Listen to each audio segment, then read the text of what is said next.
Good morning, good morning, good morning. What do you say? Great to see you today. It is Tuesday, November 19. Welcome to the Bill Press Show, coming out to you on Free Speech TV and on TawkrTV, youtube.com/Tawkr, Tawkr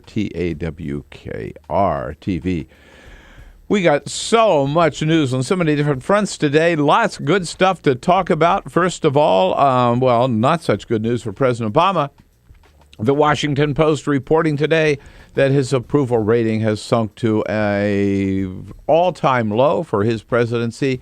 Only 42% of Americans now approve of the job he's doing as president, and that's, of course, because of the problems with the rollout of the Affordable Care Act. But it is no reason for the president to drop Obamacare. He's got to keep fixing it, keep moving on. It's a good program. It's got to stay. Also, playing pure politics, Senate Republicans blocked for the third time President Obama's nominee to the D.C. Circuit Court here in Washington, D.C., even though all three of his nominees to that court received the highest possible rating from the American Bar Association. And in Florida, George Zimmerman has been arrested again. Oh, yeah, what a shocker, for pointing a gun, allegedly, at his girlfriend. This guy, don't you think? You get the feeling he may be trouble. Bill Clinton says he wants to and he expects to see a female president of the United States in his lifetime. He did not put a name on who that female president might be, but he doesn't have to. And the best political news of the day, Bernie Sanders from Vermont saying he's thinking about running for president in 2016. Go, Bernie, go. Stay tuned on The Bill Press Show. This is The Bill Press Show.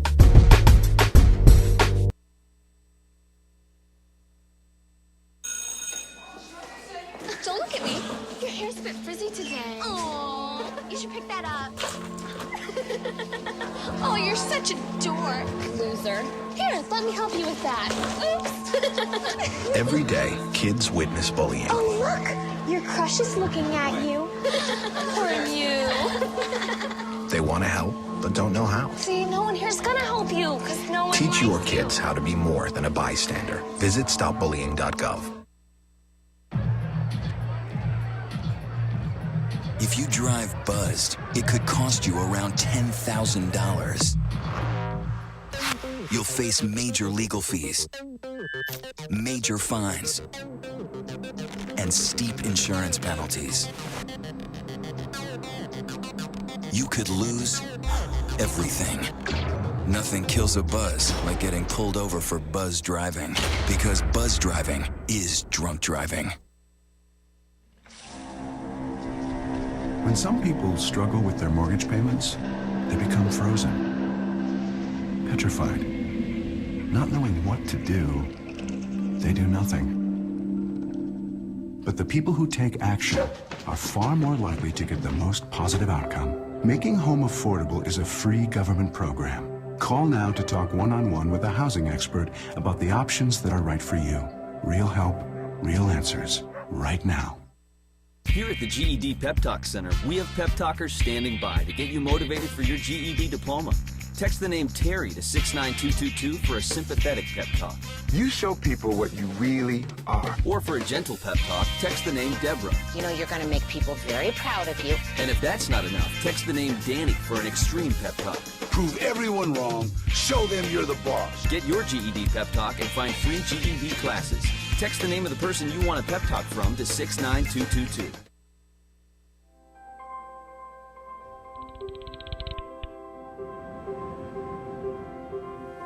Did you see the world differently?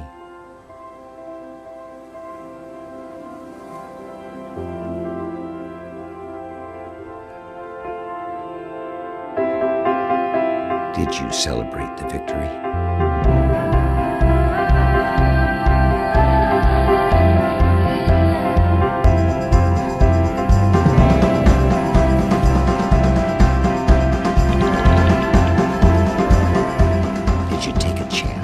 So today, I state clearly and with conviction America's commitment to seek the peace and security of a world without nuclear weapons. Did you stand up against our greatest threat?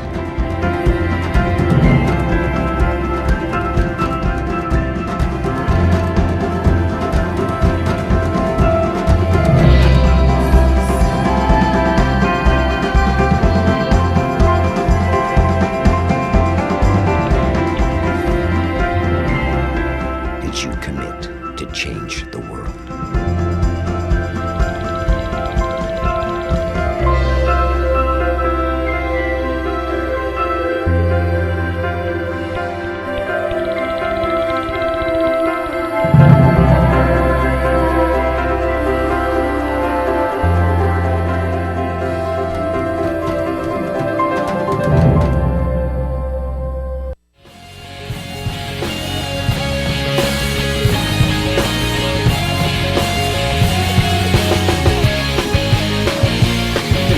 On your TV and online.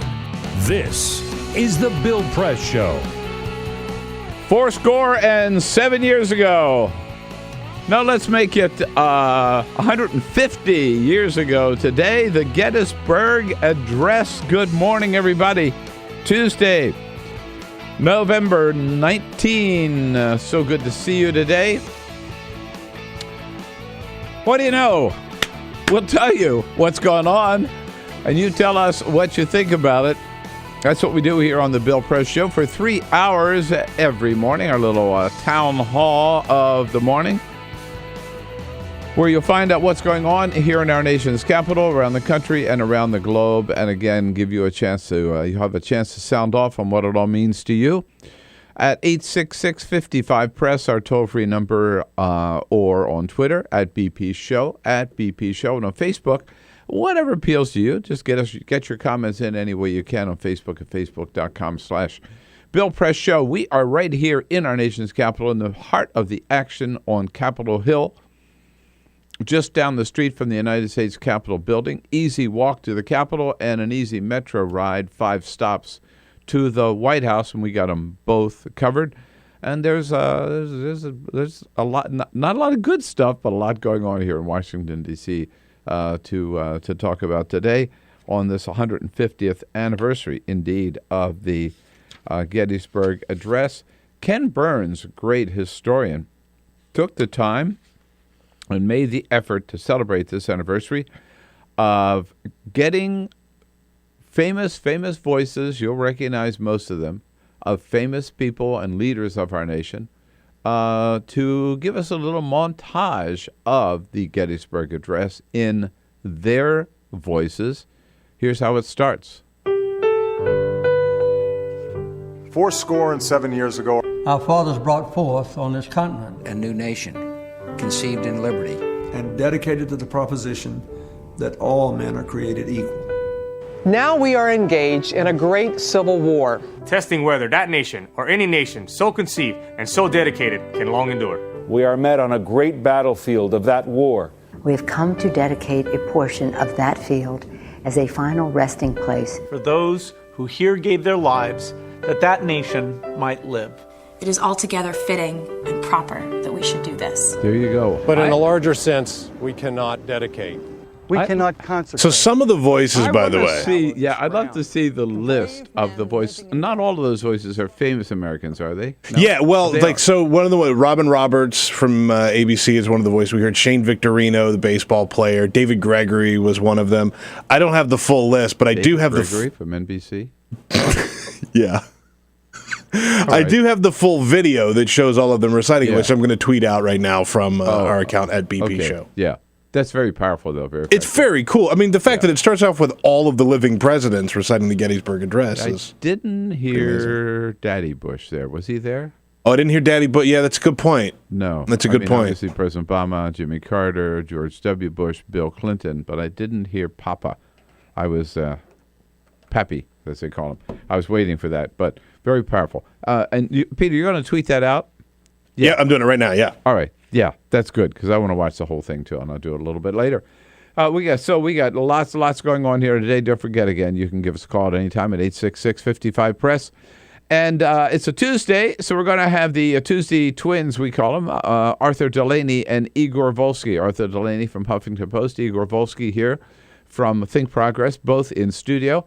A little bit later, we'll be joined by John Stanton, who's the Washington bureau chief for Buzzfeed, a great website, and then Congressman Sam Farr from California here in studio with us.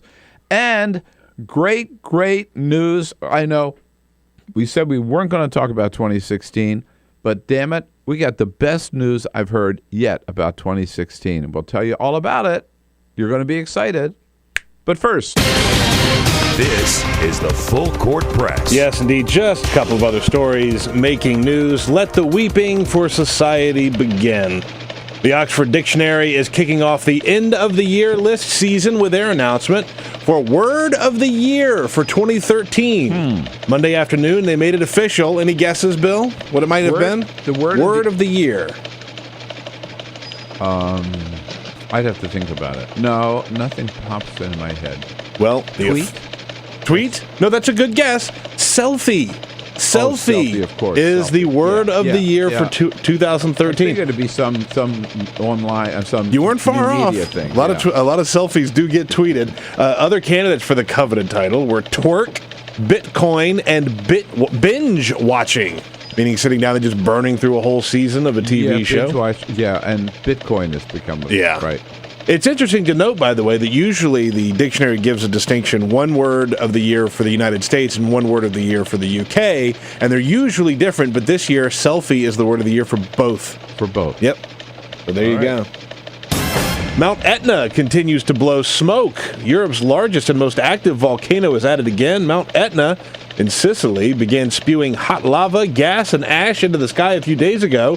So far, it poses no threat to the town, but the Sicilian airport has closed the airspace over the town. Of what town? Sicily. No, Sicily's an island. Well, there are two airports on Sicily. Are there? Enlighten me. Yeah. And one of them I'm supposed to fly into that's on what I'm getting at Thursday here. morning. But one fascinating thing that's happening, this phenomenon, is the Mount Etna is blowing out these perfect smoke rings. They look like smoke donuts coming out of the volcano. They're amazing. So we're going to tweet out a link to some pictures of that too here in just a sec. In other words, go follow us at BP Show on Twitter this morning. We got a lot of good stuff. Like that old camel billboard at Times Square. It's exactly like that. It's a beautiful, perfect ring up in the sky. It's fascinating. I think it's exciting that Mount Etna is erupting right now. I just Do you think it's fascinating? I just hope it's still possible to fly into. You got a couple of days. Catania. And from the sports desk, Monday Night Football last night saw the Carolina Panthers steal a win away from the New England Patriots, 24-20. Panthers quarterback Cam Newton had a stellar evening. He threw for 3 touchdowns, and the Patriots had a chance to win the game with a toss to the end zone in the final seconds. It looked like tight end Rob Gronkowski was hit with pass interference. It looked like he had been grabbed, but the referees did not charge him. Here's what it sounded like from the New England station, the Sports Hub. Shotgun snap to Brady. Retreats in the pocket. Steps up to the end zone. The throw will be intercepted. Lester has it. A flag goes down. A flag is thrown. Gronkowski perhaps interfered with, or at least held by Kuechly in the middle of the end zone. There will be another play. So they think there's going to be another play for the foul. Oh, man, it takes guts to throw that call. Or is it on the Patriots? There will not be another play based on the reaction of the Panthers. There is no foul on the play. The game is over. Game was over. That's how it ended. That's how it ended. Patriots fans not happy this morning. Oh, man. I'll bet. All right, 14 minutes after the hour now. Yes, indeed. We are so excited this morning with the news. Are you ready for this? When you think 2016, and I want to talk about it right away, just get ready to sound off on this one, right? When you think 2016, who is your dream candidate? Bernie Sanders. Yes, yes, yes. The great senator from Vermont, the independent senator from Vermont, has told the Burlington newspaper up there that if nobody else, no other progressive, no other liberal runs, he would be willing to give it a shot because he says we need a strong liberal progressive voice in the primaries. Go, Bernie, go. Don't you think? 866-55-PRESS. I got to tell you, nobody I admire more in the United States Senate than Bernie Sanders because there's nobody better on the issues. I mean, he knows this stuff. He knows what happens at Wall Street. He knows what's got to be done to fix it. He knows about Medicare. He knows about Social Security. He knows about Medicaid. He knows about Obamacare. He knows the economy. He knows the Fed. I mean, he is so good and so that's why we have him on this show as often as we can get him on this show, because number one, he knows the issues. He understands this stuff, and number two, he doesn't give a crap. Right? I mean, he just tells it like it is. He just tells the truth. And he's willing to take on, of course, he's an independent now, but as a Democrat was willing to take on Democrats, he'll take on anybody. He is in season and out of season. He is absolutely right on. And the problem that he's pointing out is that for too many people, we don't have to name names here, but you know who they are, but too many people, when they run for office, right, Democrats, I'm talking about Democrats now, too many Democrats, when they run for office, they feel they have to go to the middle, and they always go to the middle. Even good progressives, they go to the middle. Well, I'm not as radical as you think. Yeah, I might be for that, but on the other hand, right, and they get this they feel they have to please everybody and be centrists and be moderates, yeah, I'm anti-war, but on the other hand, I'm going to support our troops, and so I would never vote to defund the war in Iraq or to defund the war in Afghanistan. And I don't like these drones, but on the other hand, it's better than putting boots on the ground, so I'll still put money up for drones. And we hear all this crap. And we need somebody strong. If so few people, I guess, are willing to do it, but Bernie is. I love this idea, and I have to tell you, I can't wait. And I don't care who it is. If Hillary runs, if Martin O'Malley runs, I mean, any of those Democrats that are thinking about running, if they run, I want a Bernie Sanders in there to pull them to the left, a real, credible, liberal, and progressive. So, number one, there's nobody better than Bernie. And by the way, I just want to be clear. Bernie did not declare that he's running for president. Here's what he said. There needs to be a 2016 candidate who will go after Wall Street, focus on poverty and the collapse of the middle class, address global warming, and oppose cuts to Social Security and Medicare. That's his platform. So Bernie's the guy, number one. Number two, the timing is right. This is it. And look at Bill de Blasio. Bill de Blasio, the only guy I know who's as liberal as Bernie Sanders, he's the next mayor of New York City. And he won overwhelmingly because I think people are tired of this mealy-mouthed, middle-of-the-road crap. You know what Jim Hightower said about the middle of the road? There's nothing in the middle of the road but yellow stripes and dead armadillos. So de Blasio proved that people are ready for this. They're ready for straight talk. They're ready for the truth. They're ready for a fighter. They're ready for somebody with real backbone. Somebody's going to fight for the middle class and fight for the poor and fight to save Social Security and Medicare. Bill de Blasio did it in New York. Bernie Sanders can do it around the country. And then number three, I just want to say, I cannot wait to see Bernie Sanders in those debates. You know what? He is so smart. He is so fearless. He will chew the rest of them up. I'm telling you, it'll be great. Go, Bernie, go. Don't you agree? 866-55-PRESS. Let's do it. Let's give Bernie some support here. 866-55-77-377. Yeah, the only one that might stand a test with Bernie Sanders would be Elizabeth Warren, right? But she's now saying, no, I don't think so. Bernie's saying, I'll do it if nobody else does. Go, Bernie, go. Let's do it. On your radio, on TV, and online. This is The Bill Press Show.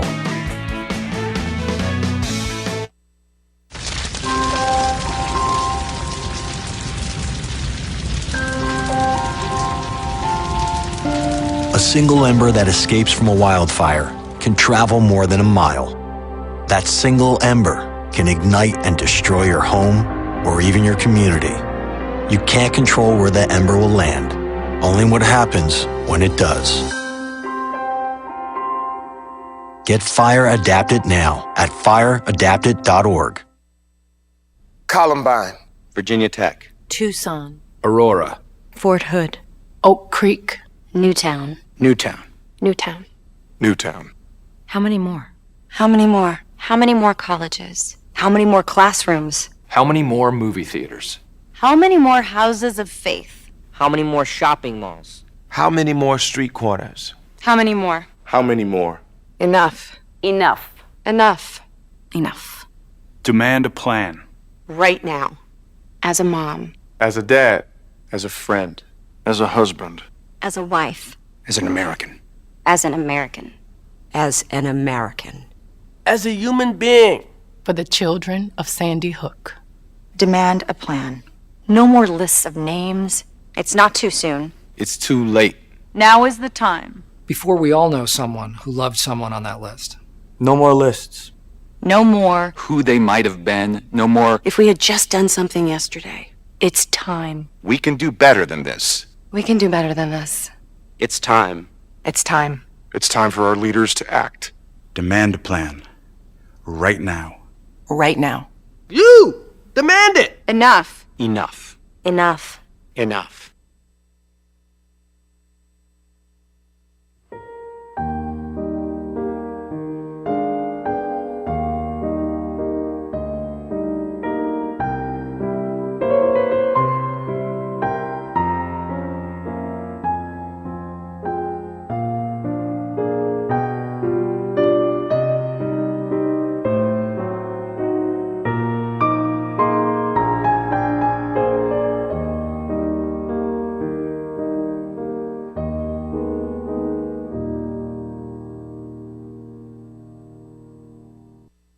None of us would want to be told we can't marry the person we love. As Americans, we believe in freedom. That's what I fought for as a Marine, and that's what we believe in as Republicans. Freedom means freedom for everyone. I didn't used to understand the importance of same-sex marriage, but after learning my brother was gay, I wanted the same rights for him. He was the best man at my wedding, and I want to be the best man at his. It's only fair that Calvin should have the freedom to marry the person he loves, too. It's time for marriage.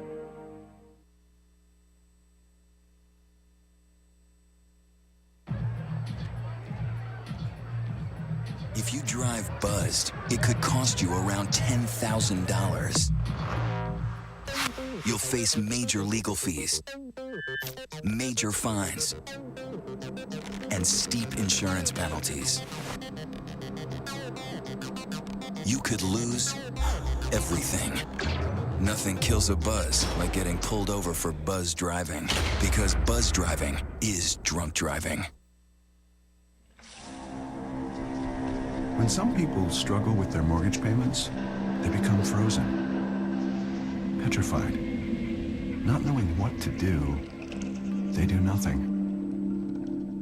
But the people who take action are far more likely to get the most positive outcome. Making home affordable is a free government program. Call now to talk one-on-one with a housing expert about the options that are right for you. Real help, real answers, right now.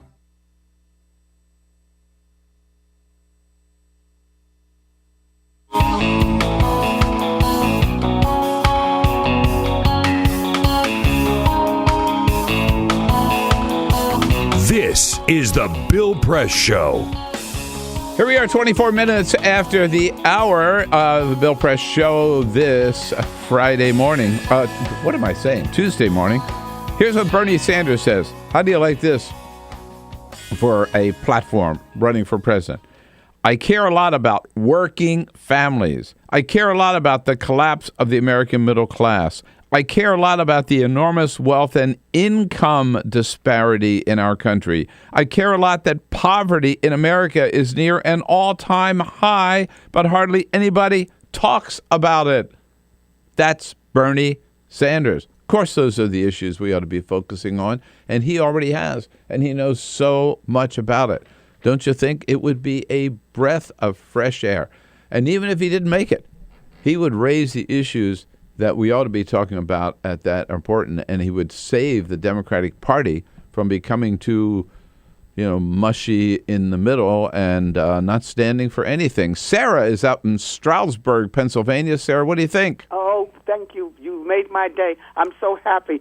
I just love Bernie Sanders. I'm a senior citizen. I'll be saving my money, so if they need any donations, I'll give everything I can. Go, Bernie Sanders, go. Don't you think? Absolutely, yeah. Absolutely. Thank goodness. Thank goodness. Thank you. And Sarah, for seniors like you, right?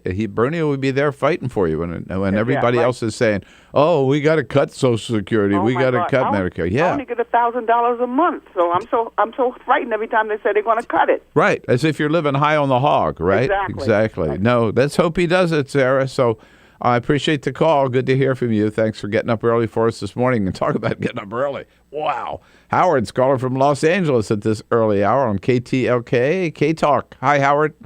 How you doing, Bernie? Bill used to work for Bernie. He isn't actually Bernie. I should say that. I was Bernie's intern for a whole year, so I have a little... Oh, really? Oh, yeah. Oh, you're really familiar with it, bro. I'm fighting back tears, but I can't wait till 2016 and hope the good Lord gives me the year so I can vote for Bernie. And I think the biggest complaint we have with Obama, he had no backbone. I made him president for about Yeah. 3 days. Yeah. I tried to backslap what's that punk's name? Boehner. I backslapped him and put him in Meow. Mhm. So, Yeah. you know, we need him, and it was just a very important thing. We need somebody like him. Absolutely. We need Bernie Sanders. We need to hope and pray for him, too. All right. Good for you, Howard. Thanks for checking in with us early in the morning out there in L.A. And, you know, but the thing about Bernie, again, is he is fearless, right? I mean, I've been around him so much. And, you know, on the floor of the Senate or whatever, I mean, he just fights that good fight. And he doesn't care that everybody else will be like, oh, this issue is a little too sensitive. Boy, we can't go there. Oh, yes, we can. Bernie will take you there. He will fight the good fight and not give in on any of these issues. Again, the only person I think it comes close is Elizabeth Warren, and I hope she does it too. I mean, either one of the two or both.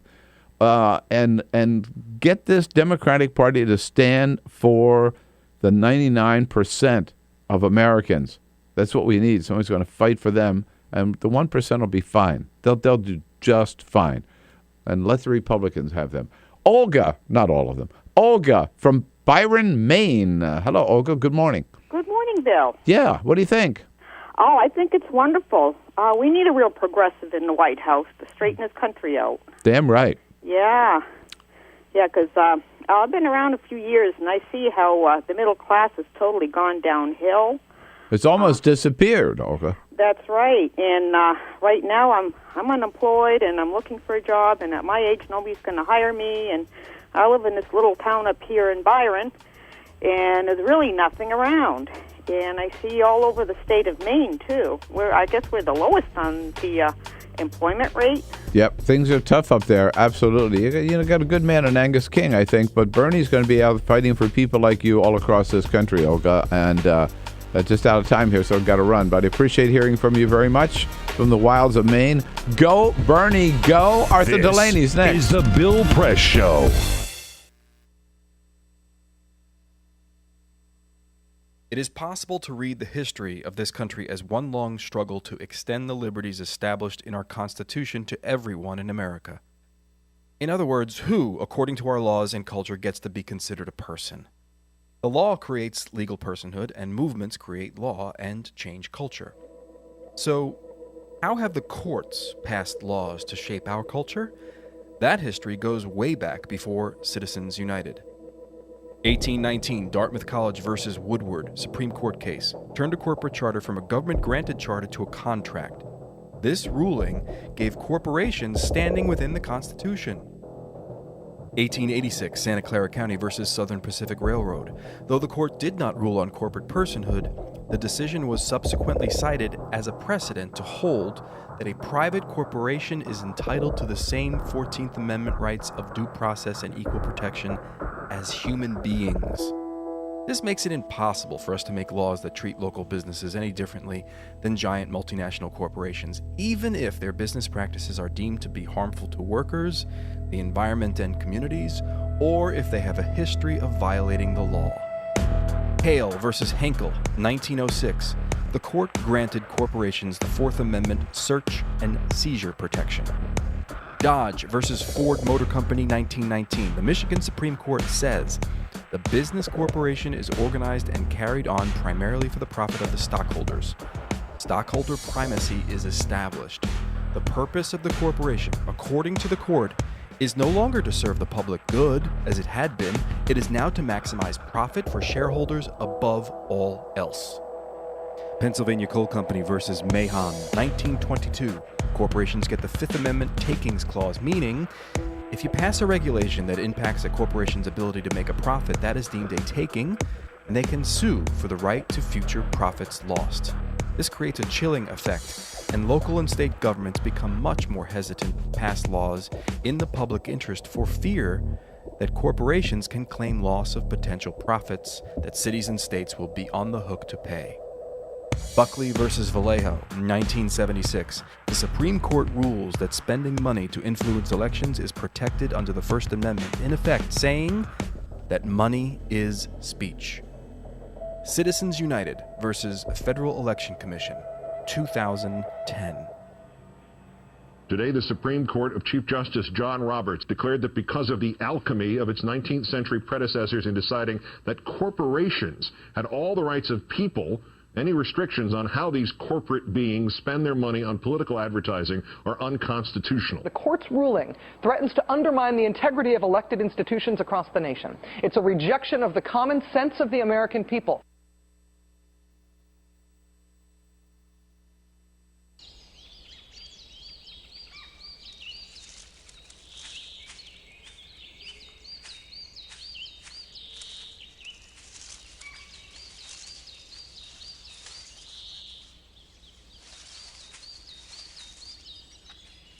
At Earth Justice, we defend the environment in the courtroom.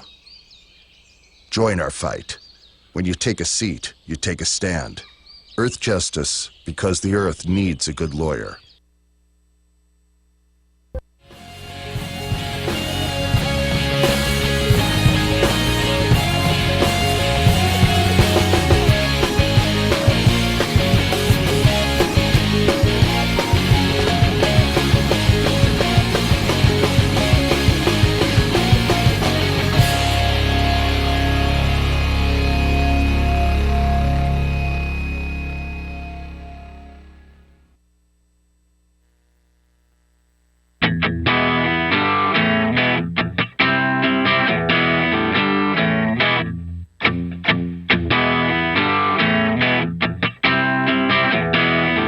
This is the Bill Press Show.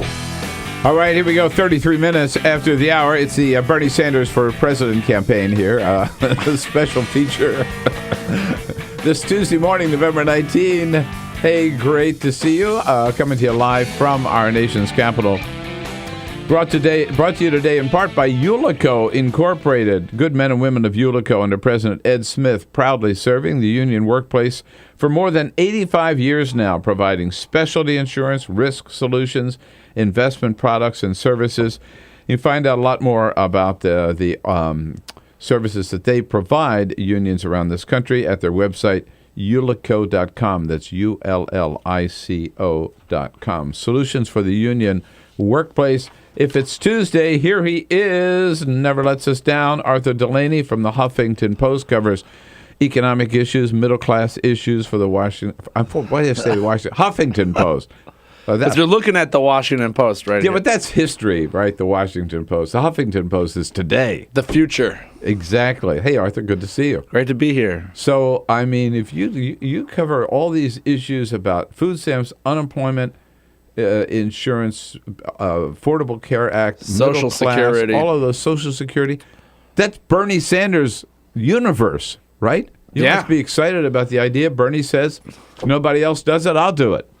That's what he's saying. If no one else is going to do it, he's going to run. I think he's basically saying, if it's just Hillary Clinton without much contest, he will represent the more liberal Democrats. Right. He's not into this whole new Democrat thing. You remember new Democrats like Bill Clinton? Right. Democrats who are centrist, friendly to Wall Street and big businesses, willing to cut Social Security. Right. Yeah. Even to talk about it, you know. And President Obama talks about it. Let's be honest here. Bernie Sanders is saying somebody's got to be there to represent the real constituency of the Democratic Party. And so he does not say he would consider running because he thinks he's going to win, or even if he did think he was going to win, that he wanted to win. He doesn't want that job too badly. But he can move the pile. If he's involved in the debate, he will force the other candidates to take positions on things like the minimum wage, right, cutting Social Security.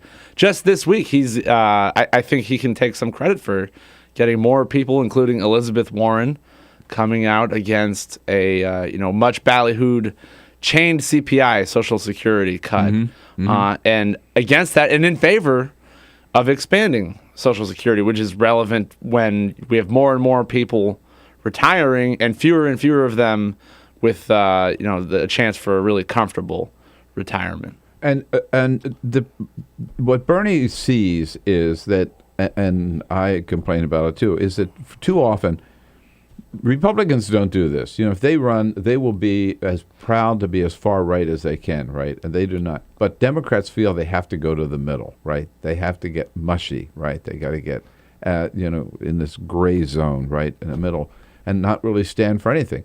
I mean, I remember Howard Dean used to say, no, wait a minute. No, it was Paul Wellstone. I represent the Democratic wing of the Democratic Party. Or maybe it was Howard Dean when he ran. But and that's what Bernie does. Can you imagine in the debates? I mean, he's very blunt. Yeah. And smart. He is smart as a whip. I think it'd be great. And you know what? I think Bill just mentioned this earlier. Look at Bill de Blasio, right? Yeah. We haven't had a candidate as liberal, as progressive as Bill de Blasio in a long time. He's the next mayor of New York. So I think he proves you can run on income inequality as an issue and win. On taxing the rich and as a policy platform. And that's what Bernie, he has a budget, an alternative budget with a great website, I must say, that you can go look at. Very fancy web design. But it's basically, how are we going to solve all our problems? Well, by taxing the rich. Yeah. Right. How do you fix Social Security? Lift the cap on the payroll tax, which is a little above $100,000. People don't realize that. Your wages stop being taxed after you get into 6 figures. Absolutely. Arthur Delaney here with us from Huffington Post. You will have noticed by now, of course, that both Arthur and I are sporting beautiful scarves this morning. We always dress up, but we're particularly well-dressed tonight because we have on a scarf hand-woven by Carol Press. Arthur can tell you how beautiful they are and how warm they are. And if you might want to take a look into one yourself, go to our website, BillPressShow.com, and click the Carol Press scarves and take it from there. All kinds of photos on there of different designs and styles and the price, and you can get in touch with her. And think Hanukkah, think Christmas. It's Carol scarf Press scarf. season, right? It is. Yeah, it is indeed. Now, it's also getting to that season where we think about maybe we ought to reach out and help the poor, let's hope. Walmart has a very special campaign to help the poor, right? That you've been talking about or writing about. This is Walmart in Cleveland, isn't it, that has a canned food drive for its associates. And Walmart associate is the name for employee because I guess it sounds more dignified, but I don't think most people really think it sounds all that great.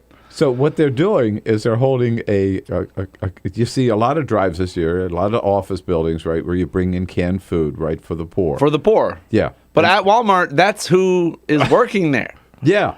They're doing a canned food drive at Walmart in Cleveland for the people who work in the store who don't get a minimum wage. If only Walmart could think of some way to help its associates be less poor. I can't think of any. Yeah, I think canned foods is a great place to start. Yeah, instead of paying them a living wage, right? We'll take up a collection. To give them some canned food. So this is an individual Walmart's decision and not like something coming from corporate headquarters that they're doing everywhere because they wouldn't want that. It so amazingly highlights everything they're in the news for when it comes to their workers, most of them making very little money. And getting no benefits. And most of them not getting benefits. Yeah.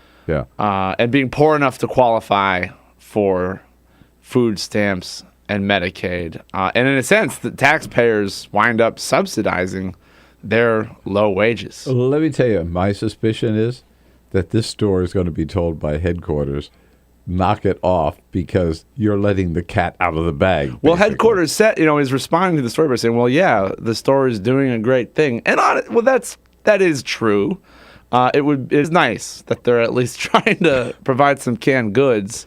Maybe it'd be a little nicer if they paid higher wages, but it's better than nothing. But of course, not what corporate Walmart headquarters really wants to deal with. On the bigger issue, not just at that one Walmart, about the living wage or people who are, and we just talked to somebody a little earlier who's been out of a job and looking for a job, and it's tough in this season. What's happening with unemployment insurance? We touched on it last week. Well, Democrats are now talking about it. If you were cynical, you could say they're excited to have something to discuss other than Obamacare which I'm sure they are. But they this week on Wednesday, they'll be having a big press conference on the Hill where they will say, we want to save unemployment insurance for the 1.3 million who will lose benefits after Christmas if Congress doesn't do anything. And this is a fight Democrats love to have. They've been doing it every year of Barack Obama's presidency because these extended benefits that have been in place since 2008 keep needing to be reauthorized, or else people will be left hanging. So they expire, they run out at the end of the year. Is that it? The extra benefits, Congress always puts them in place in a recession for the past 50 years. But then when the unemployment rate starts going down enough, they often take the benefits away. I mean, they always take the benefits away.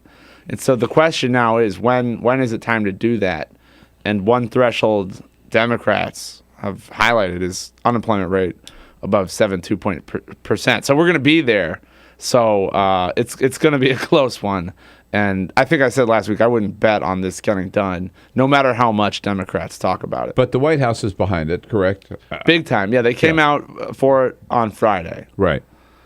And that's a big deal. But that doesn't mean, Republicans are not going to be very moved. There's no other big legislation happening at that same time, so it's going to be tough. So you've got the White House, Democrats in Congress, but the problem are still Republicans in the House and Republicans in the Senate. Because the benefits, it's only a couple million people, but it costs billions and billions of dollars because these replace a portion of all those workers' wages. Arthur Delaney here with us from Huffington Post, covers economic issues for Huffington Post. And Arthur, when we come back, the Washington Post reporting this morning, the other Post, the Washington Post, the old Post, reporting that the approval ratings for President Obama, the latest poll, the lowest yet, down to 42%. Largely due to the problems with the launch of the Affordable Care Act or the health exchanges. So where do we go with Obamacare after these poll numbers? And are Democrats going to abandon the ship here? We'll be back with Arthur Delaney. Your calls about the minimum wage, about Walmart, Bernie Sanders. Give us a call, 866-55-PRESS. This is the Bill Press Show.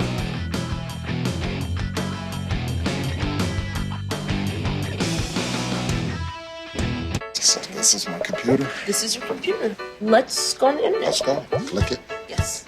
Okay. I cursor in between the R and the E. Pressing down, I want you to just push the area. She's gonna love me all over again. That's it.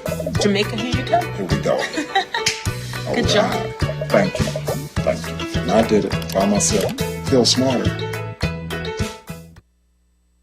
So, I'm kind of new here, but I've noticed a trend. My human does this funny thing where she goes around and gets all my toys, and then she hides them in that basket by the door. But it's always the same basket, and it's always in the same place. And then she acts so surprised when I find them, but, she's putting them in the same basket. Again. It's like, hello? That's where you put it last time. You were the worst at hide and go seek.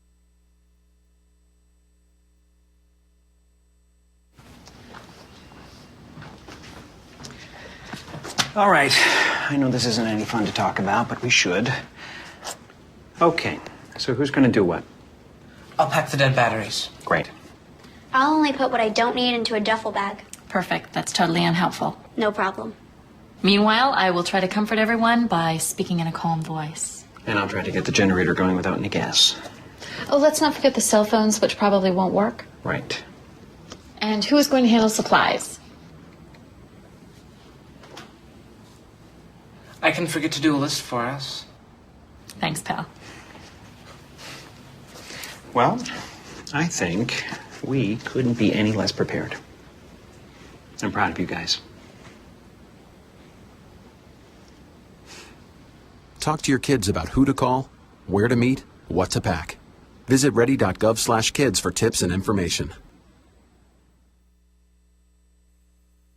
Hey, thanks for stopping by. I followed your character since the first episode. I'm a I'm a big fan.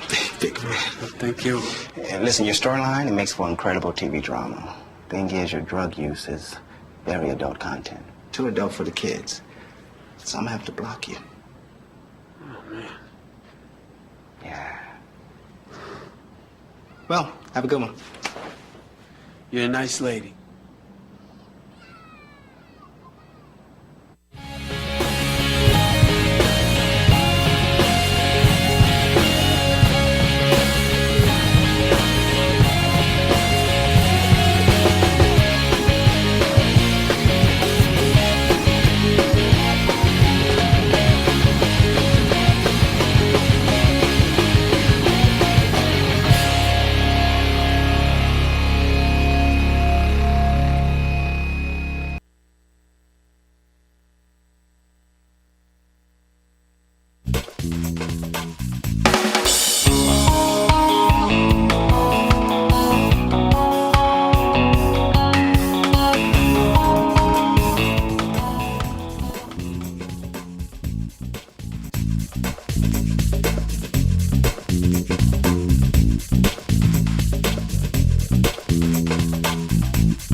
All right, here we go back to our conversation with Arthur Delaney, 11 minutes before the top of the hour, early on a Tuesday morning. So, Arthur, there's a lot of pressure. Democrats, they had this vote Friday on the Fred Upton bill, which would not only allow people to have a substandard plan that they now have and they're paying for and they like, and if they want to keep it, allow that, which President Obama would too. But the Fred Upton bill would allow insurance companies to continue to sell these substandard plans.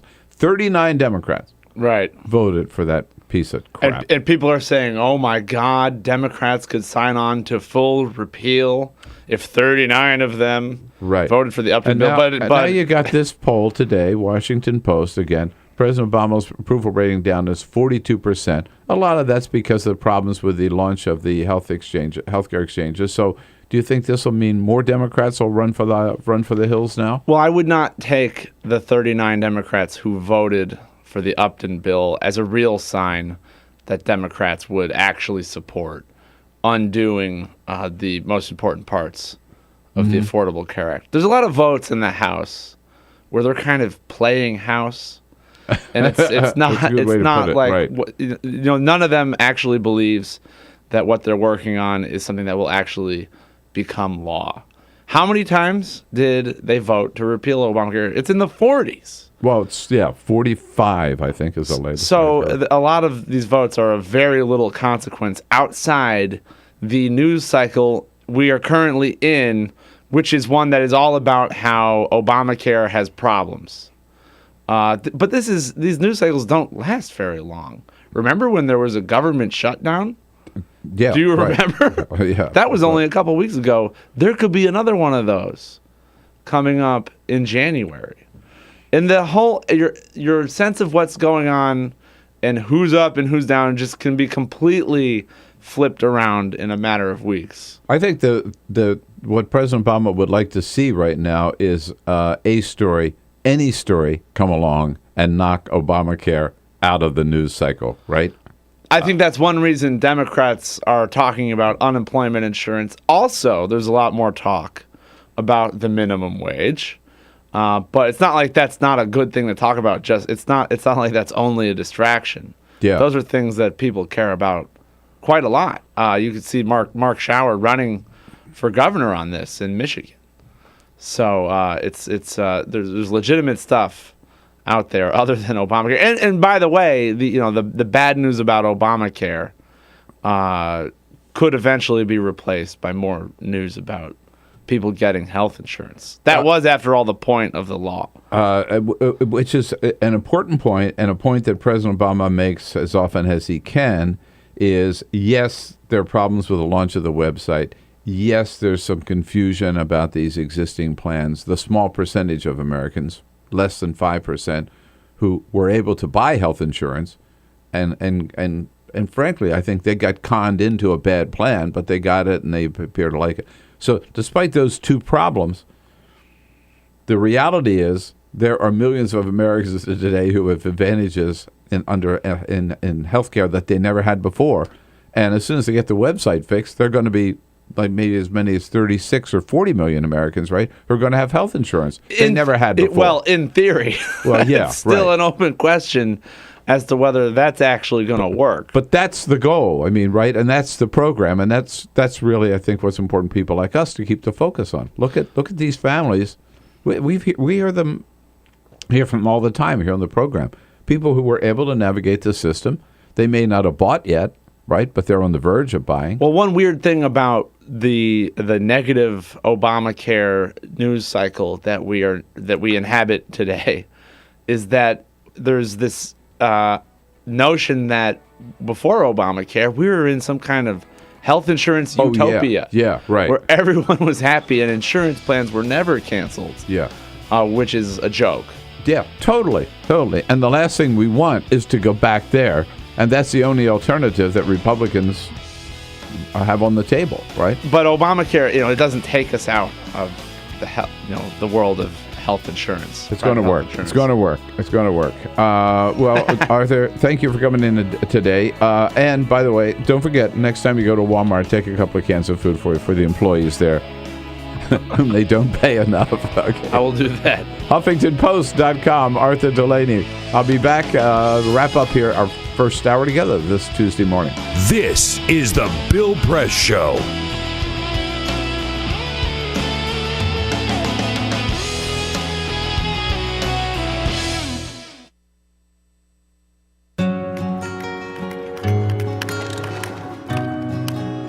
I wish I was in school.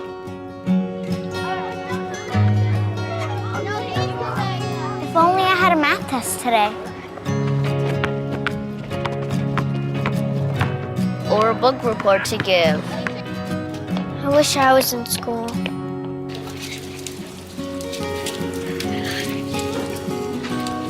I'll stay after class. I'll clean the chalkboard. I'll do extra homework. I'll skip recess. I wish I was in school. I wish I was in school. I really wish I was in school. School ends, but free lunches for your kids don't have to. Find your local food bank at feedingamerica.org/summer meals for help. Together, we're feeding America.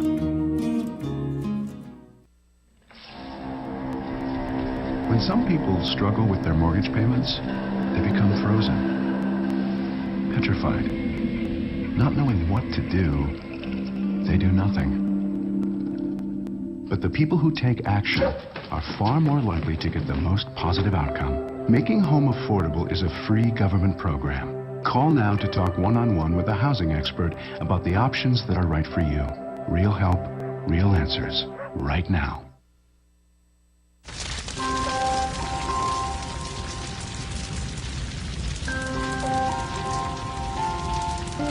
A single ember that escapes from a wildfire can travel more than a mile.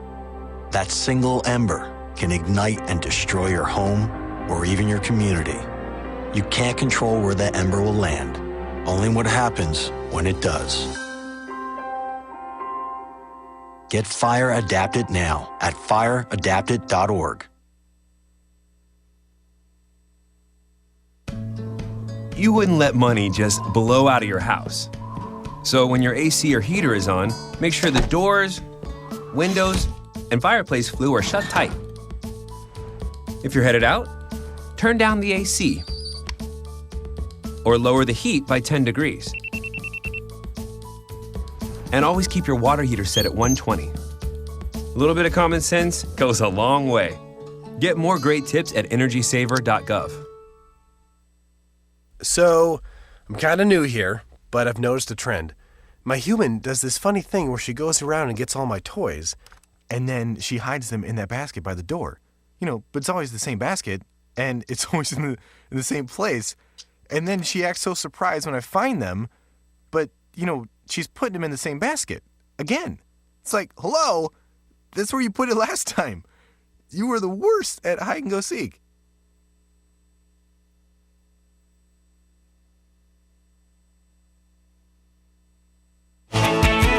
This is the Bill Press Show. All right, in the next hour, Igor Volsky from Think Progress joining us. Talk about more about the big news of the day. Peter, what's up? Just a quick story. We know that Bill Clinton loves the ladies. One thing we do know now is that he would love to see a lady be president. He said at a conference in China, quote, "I hope we have a woman president in my lifetime, and I think it would be a good thing for the world as well as America." He did not specify which lady he would like to be seen in the White House. I'm sure he meant Elizabeth Warren or... you could have been talking about Sarah Palin. Sarah Palin. Michelle Bachmann. Yeah, a lot of women out there to choose from that Bill Clinton would like to see in the White House. So, I think we know which one. No doubt about it. I think we know which one he had in mind. He could be the first husband. I'd love to see Bill Clinton in that role. Oh, man. You have fun. All right, we'll be back with Igor Volsky. The Bill Press Show.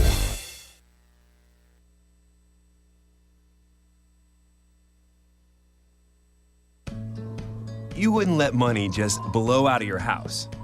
So when your AC or heater is on, make sure the doors, windows, and fireplace flue are shut tight. If you're headed out, turn down the AC or lower the heat by 10 degrees.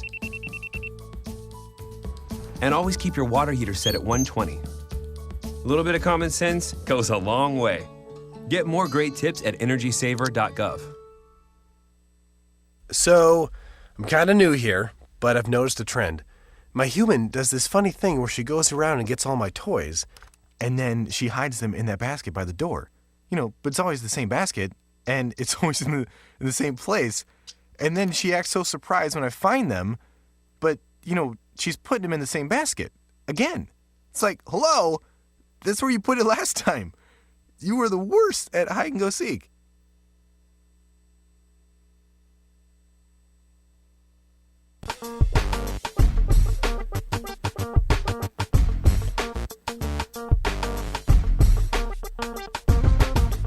Good morning, good morning, good morning. What do you say? Great to see you today. It is Tuesday, November 19. Welcome to the Bill Press Show, coming out to you on Free Speech TV and on TawkrTV, youtube.com/Tawkr, TAWKR TV. We got so much news on so many different fronts today. Lots of good stuff to talk about. First of all, not such good news for President Obama. The Washington Post reporting today that his approval rating has sunk to an all-time low for his presidency. Only 42% of Americans now approve of the job he's doing as president, and that's, of course, because of the problems with the rollout of the Affordable Care Act. But it is no reason for the president to drop Obamacare. He's got to keep fixing it, keep moving on. It's a good program. It's got to stay. Also, playing pure politics, Senate Republicans blocked for the third time President Obama's nominee to the D.C. Circuit Court here in Washington, D.C., even though all three of his nominees to that court received the highest possible rating from the American Bar Association. And in Florida, George Zimmerman has been arrested again. Oh, yeah, what a shocker. For pointing a gun, allegedly, at his girlfriend. This guy, don't you think? You get the feeling he may be trouble. Bill Clinton says he wants to and he expects to see a female president of the United States in his lifetime. He did not put a name on who that female president might be, but he doesn't have to. And the best political news of the day, Bernie Sanders from Vermont saying he's thinking about running for president in 2016. Go, Bernie, go. Stay tuned on The Bill Press Show. This is The Bill Press Show.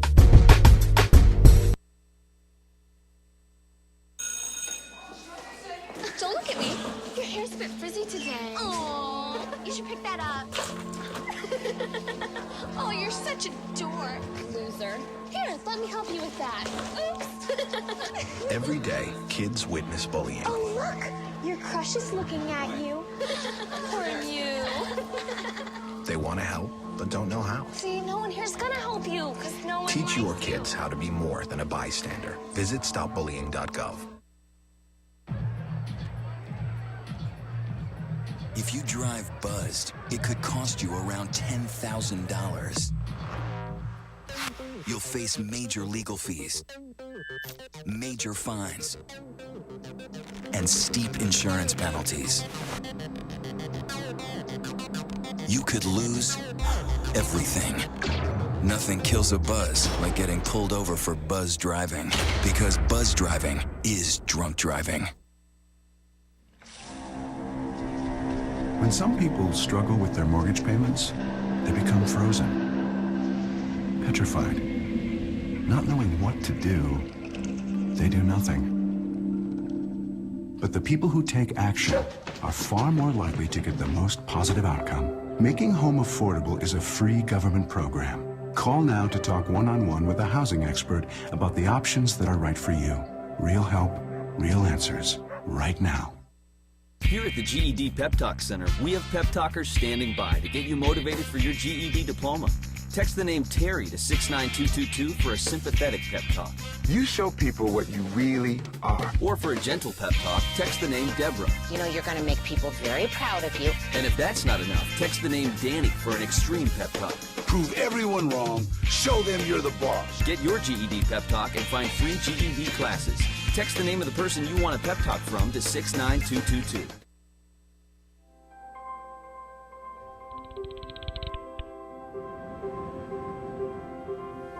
Did you see the world differently?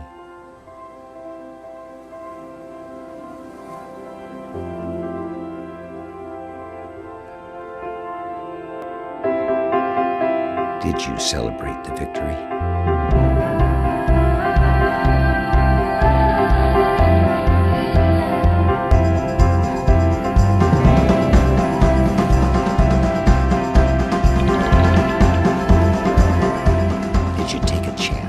So today, I state clearly and with conviction America's commitment to seek the peace and security of a world without nuclear weapons.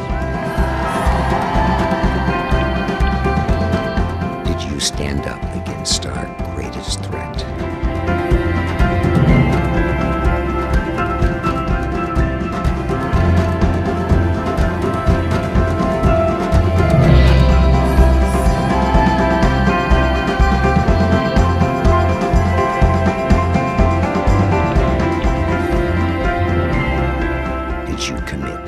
Change the world.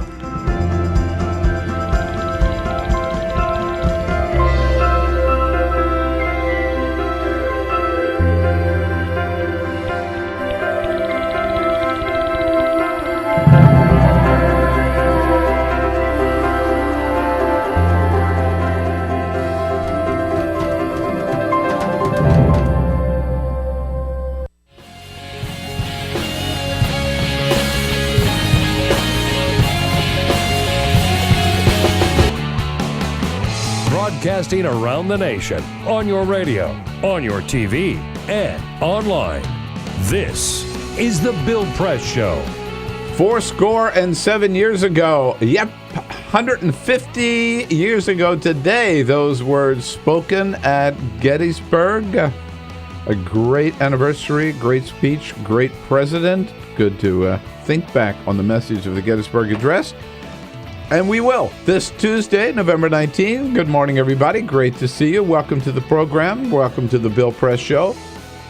Anywhere in this great land of ours, we are reaching out to you on your local progressive talk radio station. And also on Free Speech TV, which you can find us. So you can find us there on your satellite dish on DirecTV or the Dish Network. And if you're, glued to your computer this morning on your laptop, your iPad, your desktop, or whatever, go to watch the video stream at TawkrTV, TawkrTV, youtube.com/TawkrTV. Lots to talk about on this Tuesday morning. Stuff that's percolating here in Washington, popping up around the country and around the globe. We'll tell you all about it and give you a chance to sound off at 866-55-PRESS. That's our toll-free number. And, of course, you can reach us on Twitter at BP Show and on Facebook at facebook.com/BillPressShow. And nobody tweets more than Igor Volsky from Think Progress, managing editor. I mean, you started. I schedule the tweets even. Yeah. I tweet live. I schedule tweets. Every way I can get at it, I want First it thing to be there. You wake up in the morning and you grab your iPhone. Even before I open my eyes. Even in my sleep at this point. Yeah. Igor, I mean, is that the first thing you do when you wake up? You look at Twitter? I mean, you grab your phone and you look at Twitter? It's not the first, but I do. Before I leave the house, I always look at Twitter. All right. Yeah. Got to know what's going on. Yeah. That's it. Yeah. Right. This is the information age, right? That's right. You got it. Yeah. Peter Ogburn, hi there. Host here this morning with Alicia Cruz. And Cyprian Bolding has the video cam covered, as always. I think I forgot to say hello to all of you in the first hour. You did, but none of us noticed. Ooh, I mean, we all. wow. I mean, I just we get used to it every now and then. You know, it has been a long time since I've done that. It's all right.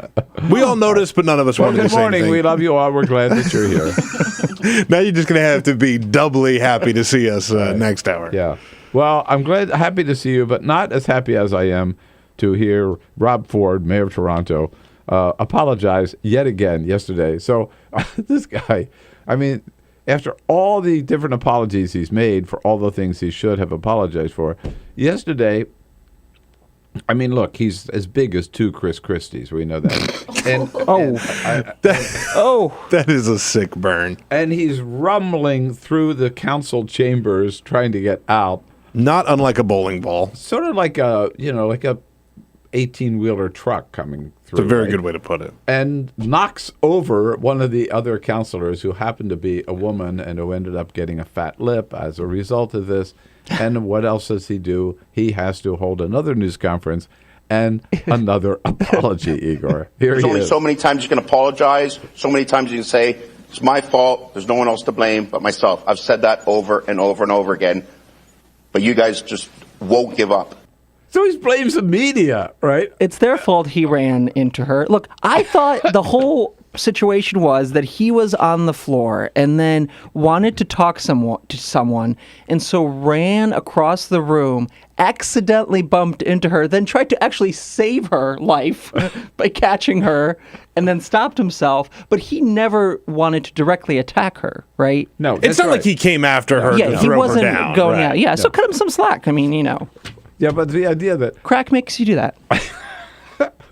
I hear. So I hear. So you hear. Again. I don't know. I'd love to stop apologizing, but you guys never give up. It's it's like you never stop doing dumb things that you have to apologize for. It's not like we're asking him to apologize for the same thing over and over and over again. He keeps creating these scenarios. Well, what happened was George Zimmerman was back in the news, so Rob Ford was trying to overtake the news cycle, and so had to run into a fellow councilwoman.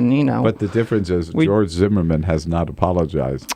Yeah, no, he certainly has not. We'll talk about him and a lot more with Igor Volsky here. Also, John Stanton, the Washington bureau chief for Buzzfeed, a very colorful character, will be here as a friend of Bill in the next hour. And we'll be joined by Congressman Sam Farr from Monterey, Carmel, Big Sur, California. But first, What's up, the Peter? Full Court Press. Just a couple of other stories making news. Could it be Tebow time yet again? No. One mysterious group in Jacksonville, Florida seems to think so. The NFL's Jacksonville Jaguars are having a rough season. So rough, in fact, that a mysterious group of football fans have bought ads in the local papers begging Jaguars owner Shad Khan to bring in Tim Tebow. The latest is an ad in the Florida Times-Union, and they addressed it to Khan and said, quote, "Sign Tim Tebow and we will fill the stadium." No one has stepped up yet to claim responsibility for the ads, but then again, I wouldn't either. Is he actually on a team? No, he is not. Well, no, not he is not. Supporting Tim Tebow during the Christmas season is an extension of the war on Christmas. I think that's a whole chapter in Sarah Palin's book. Yeah. It probably is. That's right. It's the end, getting close to the end of 2013, so the announcement for Word of the Year was given yesterday by the Oxford Dictionary. Wait, let's see if Igor, I'm going to give you I'm Russian, a chance. guys. It's like my third language, please. So the Oxford English Dictionary announced the official Word of the Year for 2013. Any guesses, Igor? Twerking. Twerking, very close. It was on the list. However, the winner was selfie. Oh, yes. Selfie is Word of the Year. Twerk was also on the list, along with Bitcoin and binge watching. And it's interesting to note that These are all good words. What they Very good usually do is they have one word for Americans and one word for British, and then it's usually different. But this year, selfie won for both countries. But can you put them all together? While I twerk, I take selfies of myself watching, binge watching House Breaking of Cards Bad or or something, House or of Breaking Cards. There Bad. you go. You can all put it That's an together advanced in a nice maneuver, package. Igor. Well, you know. Well, I must say, I don't want to see any British selfies.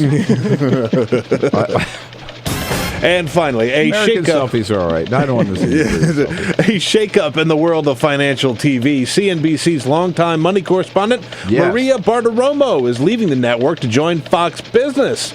Bartiromo, who referred to herself as the Money Honey, was with CNBC for I don't think she calls herself that. She did. No. Really? She did call herself that. Okay. It's the name of her new show on Fox Business. I wouldn't be surprised. She was with CNBC for 20 years. Her contract is up at the end of this month, and she's heading over to join Fox Business. It's interesting to note that Roger Ailes first hired Bartiromo at CNBC, and her former boss, Lou Dobbs, at CNN in the early 90s, will also be at Fox Business. So she's joining some familiar faces. Let me tell you, she is a power. She's great.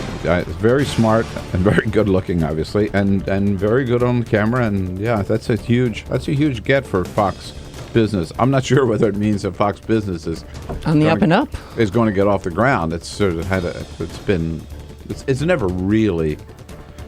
It's had some problems. It's had some problems. Yeah. I mean, it's very ideological, even more ideological than the network. It's very kind of a very bizarre because it is channel. all the time. Yeah. Yeah, I mean, it has some business shows, and maybe she's going to kind of usher in this new straight business reporting. But for what they have now, it's just this very conservative ideological programming. No, and I think what the business community wants is they want like a CNBC. They just want the financial news of the day. Just put it out there. They don't want the political commentary. No, but that space is already so full. You have CNBC, you have Bloomberg. And Right. What can Fox Business? Where's the space there for? Well, they haven't found the space yet. Maybe she can help them find it. At any rate, Igor Volsky from Think Progress. Let's start. So he is back in the news today.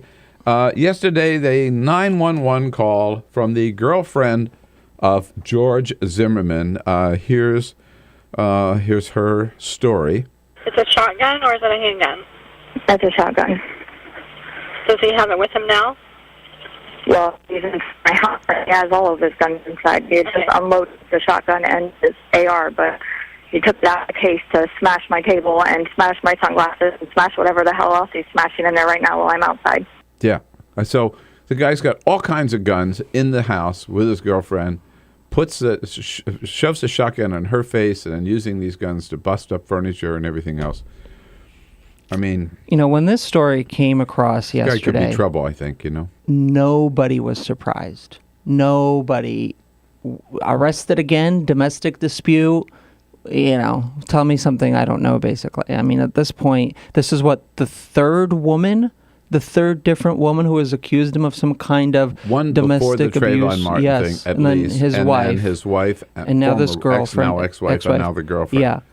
And what's the truth on the pregnancy rumor? Is she pregnant? I thought he said that she was pregnant, but then those reports were being disputed. No, one of the police officers or the spokesman for the police said, no, she's not pregnant last night.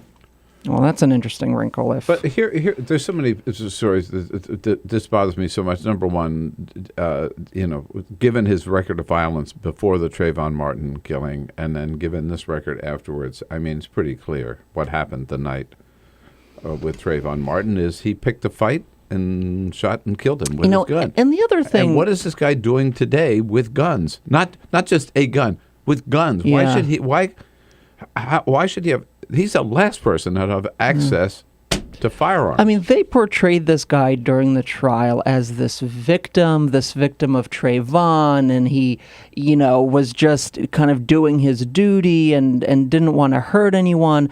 I mean, and now we've seen, certainly he had a history, as you point out, before the case, but since that case, 2 episodes where this guy proved himself to be a violent dude, someone who's in sharp contrast to the way he was portrayed during the case, certainly. How come we see it so clearly and the jury could not, right? Oh, yes. And the prosecution did such a lousy job. And, Fox News picked him up and painted him as the victim, as sort of a hero.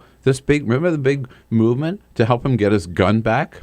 Oh, yeah. That's sickening. There were so many people out there who were fighting and saying, he deserves to have a gun, give him his gun back, and people offering to buy him guns. Yeah. Conservative commentators. So he's in prison now, or in this county waiting jail to be or arraigned, whatever. I think, today. Waiting to be arraigned. Yeah, they ought to throw the key away. That's what they ought to do with him.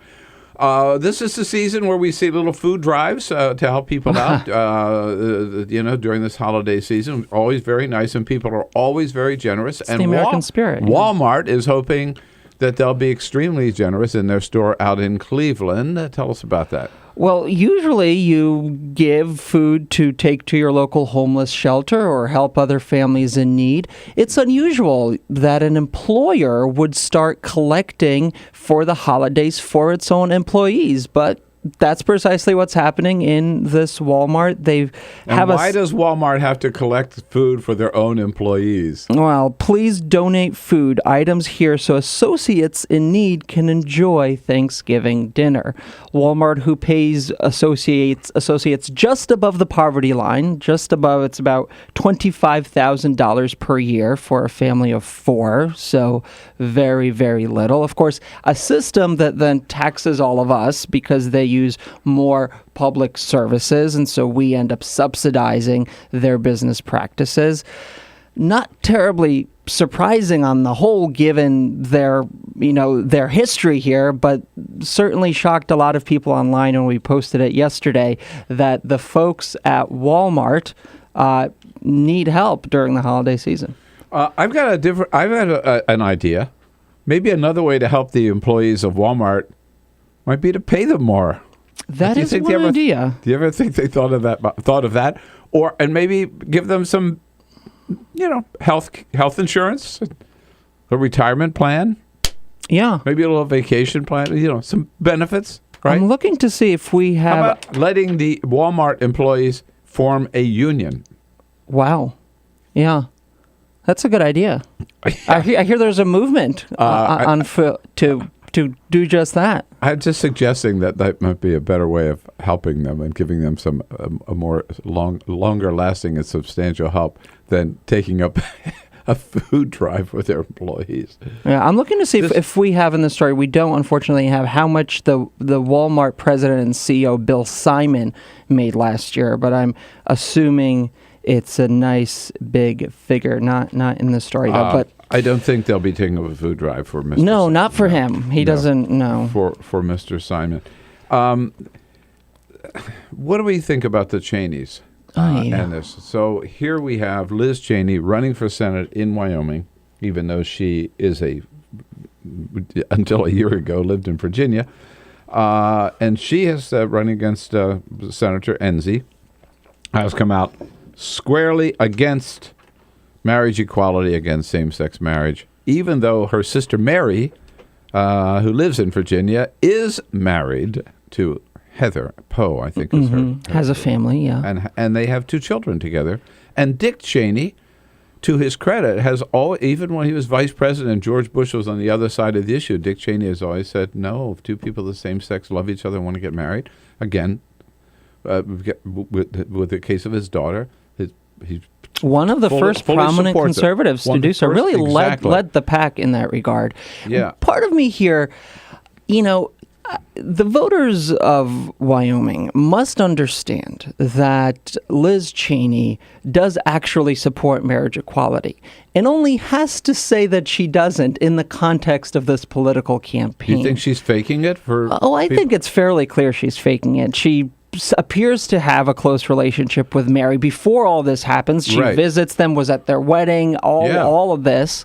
She has had very supportive statements before she decided to run. Now, of course, she pulled back. So I'm just not sure who she's fooling here in trying to kind of have it both ways. On one hand, saying, I support equal rights, but not marriage. Well, her sister doesn't think she's faking it because her sister came out on Facebook and said basically, hey, sis, you are stabbing me in the back. Let's take a quick break and come back and talk more about the Cheneys. Your calls welcome about George Zimmerman or Walmart or the Cheney sisters. And Daddy and Mama getting involved in the act here, too. All of that with Igor Volsky here on the Bill Press Show, 866-55-PRESS. This is the Bill Press Show.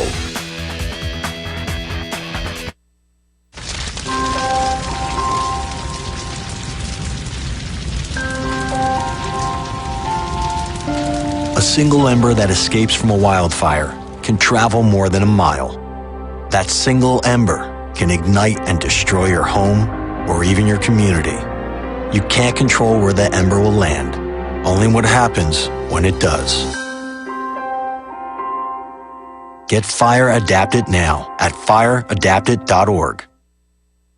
Columbine, Virginia Tech, Tucson, Aurora, Fort Hood, Oak Creek, Newtown. Newtown, Newtown. Newtown. How many more? How many more? How many more colleges? How many more classrooms? How many more movie theaters? How many more houses of faith? How many more shopping malls? How many more street corners? How many more? How many more?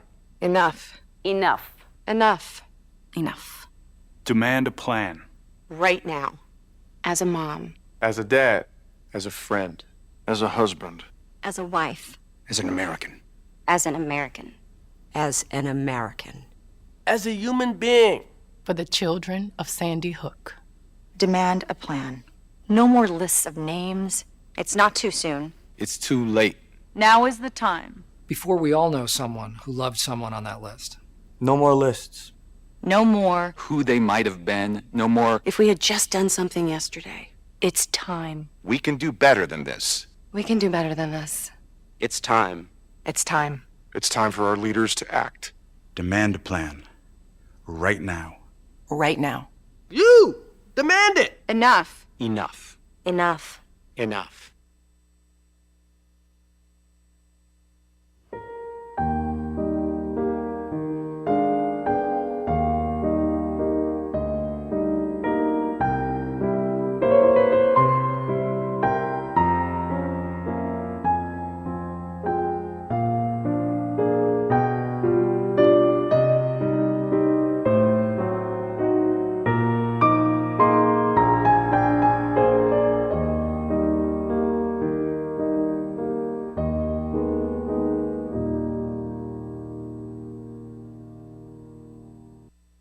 None of us would want to be told we can't marry the person we love. As Americans, we believe in freedom. That's what I fought for as a Marine, and that's what we believe in as Republicans. Freedom means freedom for everyone. I didn't used to understand the importance of same-sex marriage, but after learning my brother was gay, I wanted the same rights for him. He was the best man at my wedding, and I want to be the best man at his. It's only fair that Calvin should have the freedom to marry the person he loves, too. It's time for marriage.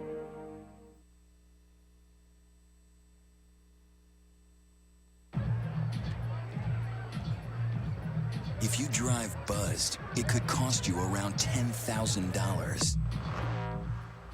You'll face major legal fees, major fines, and steep insurance penalties. You could lose everything. Nothing kills a buzz like getting pulled over for buzz driving, because buzz driving is drunk driving. When some people struggle with their mortgage payments, they become frozen, petrified. Not knowing what to do, they do nothing.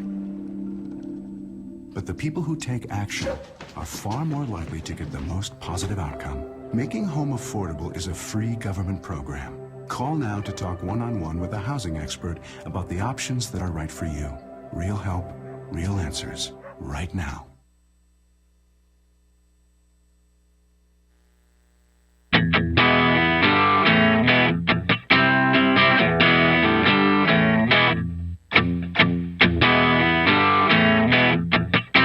This is the Bill Press Show. All right, here we go at 27 minutes. Whoa, already after the hour here. Wrapping up with Igor Volsky. Igor, I have to ask you before we let you go. So you keep a close watch on ALEC, the Koch brothers, American Legislative Exchange Committee. Well, this is the group responsible for laws like Stand Your Ground and everything else progressive. And the voter suppression laws. Voter suppression laws and a whole host of other legislation, while now getting into the game of trying to change the 17th Amendment, which allows for the direct election of senators. ALEC has model legislation that would allow state legislatures to put forward a candidate in a Senate election along with the popular candidate. So now you would have the candidate who wants to run, as we have today, with someone the state legislature has chosen, and they would have some kind of runoff to fill that Senate vacancy. Do you see what they want to do? They want to take us back to the days of the smoke-filled room, right? Yeah, turning back time. So they do the reapportionment, so they get a total right-wing governor, right-wing legislature, and then they'll have that right-wing legislature put up their candidate for the U.S. Senate. That's right. Yeah. That's right. Nice and easy, and then you control the entire agenda moving forward. I could just see the Supreme Court saying that this would not work, but I don't know. Of course, this Supreme Court, oh my God. All right, thinkprogress.org. Make it your homepage. Check it out. And Igor Volsky, he's in charge. Thanks, Igor. Thank you.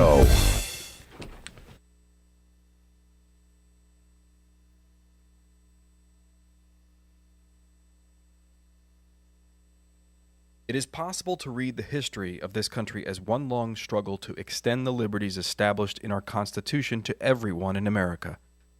In other words, who, according to our laws and culture, gets to be considered a person? The law creates legal personhood, and movements create law and change culture. So, how have the courts passed laws to shape our culture? That history goes way back before Citizens United. 1819, Dartmouth College versus Woodward, Supreme Court case, turned a corporate charter from a government-granted charter to a contract. This ruling gave corporations standing within the Constitution. 1886, Santa Clara County versus Southern Pacific Railroad. Though the court did not rule on corporate personhood, the decision was subsequently cited as a precedent to hold that a private corporation is entitled to the same 14th Amendment rights of due process and equal protection as human beings. This makes it impossible for us to make laws that treat local businesses any differently than giant multinational corporations, even if their business practices are deemed to be harmful to workers, the environment and communities, or if they have a history of violating the law. Hale versus Henkel, 1906. The court granted corporations the Fourth Amendment search and seizure protection. Dodge versus Ford Motor Company, 1919. The Michigan Supreme Court says the business corporation is organized and carried on primarily for the profit of the stockholders. Stockholder primacy is established.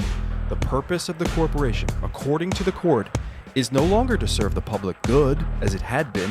It is now to maximize profit for shareholders above all else. Pennsylvania Coal Company versus Mahon, 1922. Corporations get the Fifth Amendment takings clause, meaning if you pass a regulation that impacts a corporation's ability to make a profit, that is deemed a taking, and they can sue for the right to future profits lost. This creates a chilling effect, and local and state governments become much more hesitant to pass laws in the public interest for fear that corporations can claim loss of potential profits that cities and states will be on the hook to pay. Buckley versus Vallejo, 1976. The Supreme Court rules that spending money to influence elections is protected under the First Amendment, in effect saying that money is speech. Citizens United versus Federal Election Commission, 2010. Today, the Supreme Court of Chief Justice John Roberts declared that because of the alchemy of its 19th century predecessors in deciding that corporations had all the rights of people, any restrictions on how these corporate beings spend their money on political advertising are unconstitutional. The court's ruling threatens to undermine the integrity of elected institutions across the nation. It's a rejection of the common sense of the American people.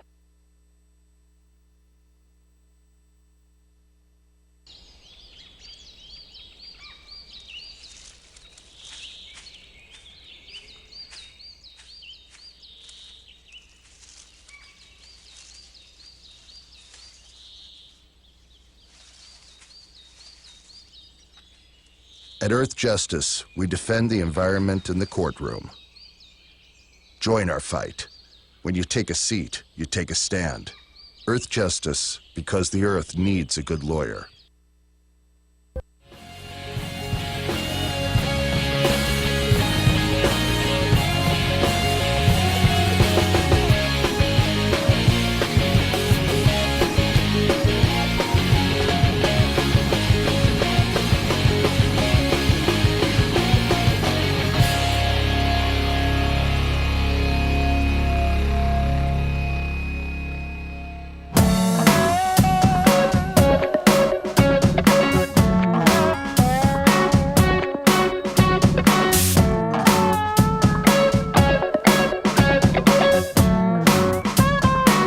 On your radio, on TV, and online. This is The Bill Press Show. Here we go now at 33 minutes after the hour on The Bill Press Show this Tuesday morning. Brought to you this morning, indeed, by the Utility Workers Union of America. Good men and women of the Utility Workers Union under President Michael Langford, delivering vital services and a brighter future for all Americans. You bet. And you can find out more about their good work at their website, uwua.net. uwua.net. A couple stories in the news this morning about marriage equality.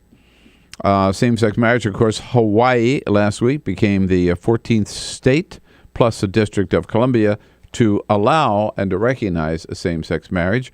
The Methodist Church has not joined the ranks yet. Most churches haven't, to tell the truth. And a Methodist pastor, is in particular hot water over this.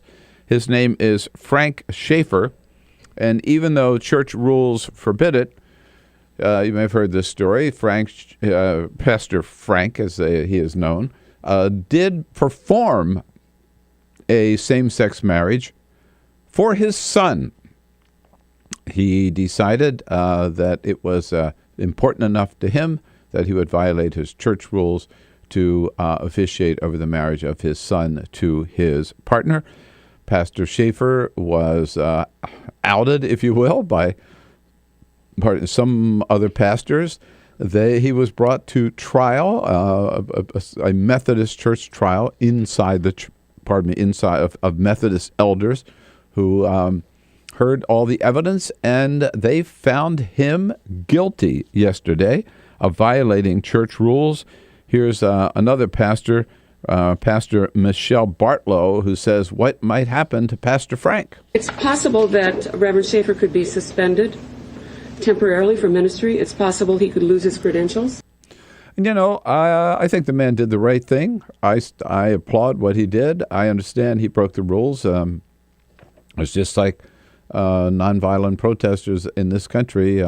If they trespass or they chain themselves like to the White House fence, they make their point, but they have to pay the punishment. Nothing wrong with that. It's just too bad that the the Methodist Church doesn't see that, I think that God doesn't really care whether it's man and man or woman and woman or man and woman, as long as they love each other and commit to each other for the rest of their lives. That's what marriage is all about. Pastor Frank does have his supporters. Here's one woman who's a pastor of his church who said they're just picking on this guy. Pastor Frank has just such a grace about him, and I learned so much from his sermons that I'd never learned in my childhood and in my past. That's obviously saluting his good work. It's this next cut where she says she thinks other ministers are maybe jealous and just went after him. I think it was a matter of vengeance for another situation that they really turned it on him. They wanted to take down one man, and they took down an entire church. Yep, and of course, so good for Pastor Frank. I'm whatever happens, he'll take his medicine and hope he stays in the ministry and doesn't back down. Hope he marries another same-sex couple. Absolutely. Yeah. Maybe he's got another son or daughter there. Sure, line them up. Speaking of supporting your sons and daughters, it's a little uncomfortable time in the Cheney household these days. And you know what happened is Liz Cheney was on Fox News Sunday, asked by Chris Wallace, your sister doesn't seem to be too happy with you. Her sister Mary Cheney, married to Heather Poe. Her parents always very supportive of this. Vice President, or Dick Cheney when he was vice president, breaking with President Bush and supporting marriage equality as a way of supporting his daughter. Liz Cheney went to her sister's wedding and has, we thought, always supported her sister. But on Fox News, when she was asked by Chris Wallace, we have that bite. Your sister Mary, who is married to a woman, put out this post. She said, for the record, I love my sister, you, but she is dead wrong on the issue of marriage. Yeah, and I love Mary very much. I love her family very much. This is just an issue on which we disagree. This is an issue on which we disagree, at which point Mary Cheney and her wife, Heather Poe, both went on Facebook and just said, no, she is wrong on this issue. And then Dick Cheney and Lynn Cheney put out a statement yesterday saying, we love both of our daughters. We support both of our daughters. Liz Cheney has always been against same-sex marriage, even though she attended her sister's wedding. And so she's where she has always been on this issue. Mary is where she's been on this issue, and we just kind of love them both. Do you think that flies? 866-55-PRESS. Let's talk about it. I got to tell you, first of all, when he was vice president, as much as I disagree with Dick Cheney on almost everything else, this is one case where I applauded him, gave him lots of credit. He deserves lots of credit, I think, as a conservative Republican for standing up for equality, equal rights under the law, under the Constitution of the United States. Allowing and supporting marriage equality is what it ought to be and will be in all 50 states before long, no doubt about it. And it was especially bold of him after the Republican Party in 2004 for his reelection campaign with George W. Bush made same-sex marriage the big issue and put ballot measures on 11 different states to change the Constitution to prohibit and to ban same-sex marriage. And even after that, Dick Cheney came out and said, no, that's wrong. We should be supporting it. I do for my daughter, and I do for everybody else. Very bold move on his part. This time, though, I'm a little disappointed in this coming out, in effect, defending his daughter. Look, again, I understand she's running against Mike Enzi, and he would love to see his daughter in the United States Senate. But on this issue, I don't think you can have it both ways. And that's what they're trying to do. He and Lynn Cheney, they're trying to have it both ways. They're trying to support same-sex marriage for the one daughter and then support opposition to it with the other daughter. No. The whole thing is so gross. You took your stand. Stick with your stand, right? The whole thing, I agree 100%. And the whole thing is just so sickening to watch this family fight it out. Yeah. And at the end of it, what, for political gain? No, exactly. And it becomes so this breaks out into this public spat. And what it really is all about, you nailed it, Peter, is that it's the political, because Liz Cheney, she's taken this position because Liz Cheney thinks it'll help her win the Senate seat in Wyoming. And for her political gain and glory, she's willing to throw her sister and her family under the bus. Right? So gross. And that is that is sick. To me, if I were a voter, a Republican voter in Wyoming, that to me would be enough reason to stick with Mike Enzi and to say, I'm not going to support Liz Cheney because she doesn't stand for anything. She's willing to sacrifice anything. This is what she did to her family. Exactly. Even the people that are closest to her, right? She's going to stab them in the back in order to try to get to the United States Senate. Yeah. Bad news. Anyhow. Big issues in the day today.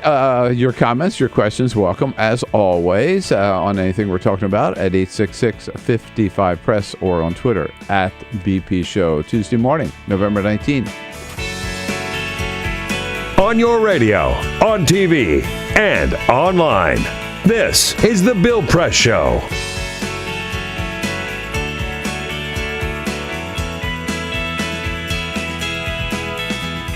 So this is my computer. This is your computer. Let's go on the internet. Let's go. Click it. Yes. Okay. I cursor in between the R and the E. Pressing down, I want you to just push the area. She's gonna love me all over again. That's it. Jamaica, here you go. Here we go. Good job. Thank you. Thank you. And I did it by myself. Feel smarter. So, I'm kind of new here, but I've noticed a trend. My human does this funny thing where she goes around and gets all my toys, and then she hides them in that basket by the door. You know, but it's always the same basket, and it's always in the same place. And then she acts so surprised when I find them, but, you know, she's putting them in the same basket. Again. It's like, hello, that's where you put it last time. You were the worst at hide and go seek.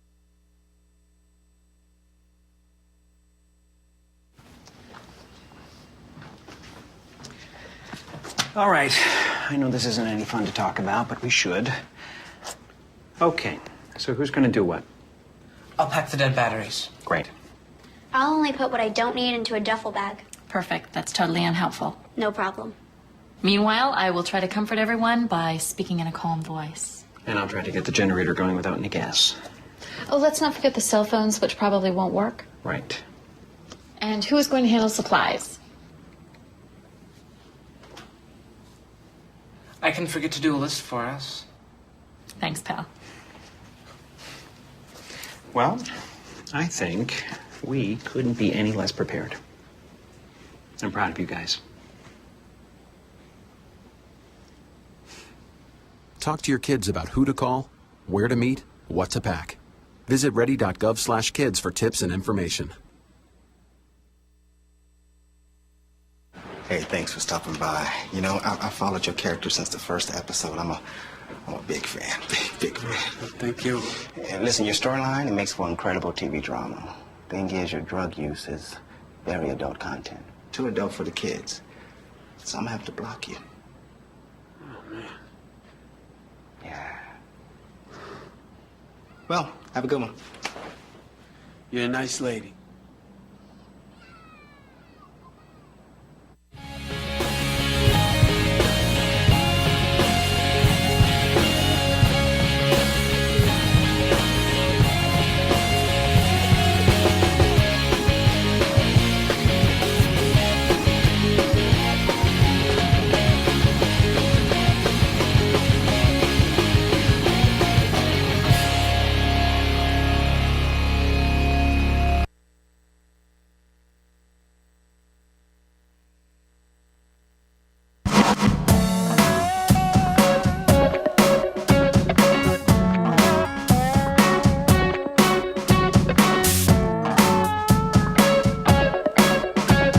Connect with The Bill Press Show on Twitter. Follow us at BP Show and tweet using the hashtag WatchingBP. This is The Bill Press Show. All right, here we go. 15 minutes before the top of the hour on Tuesday morning. Look, I know I'm looking pretty spiffy this morning, wearing my Carol Press scarf. I love this beautiful purple tone here.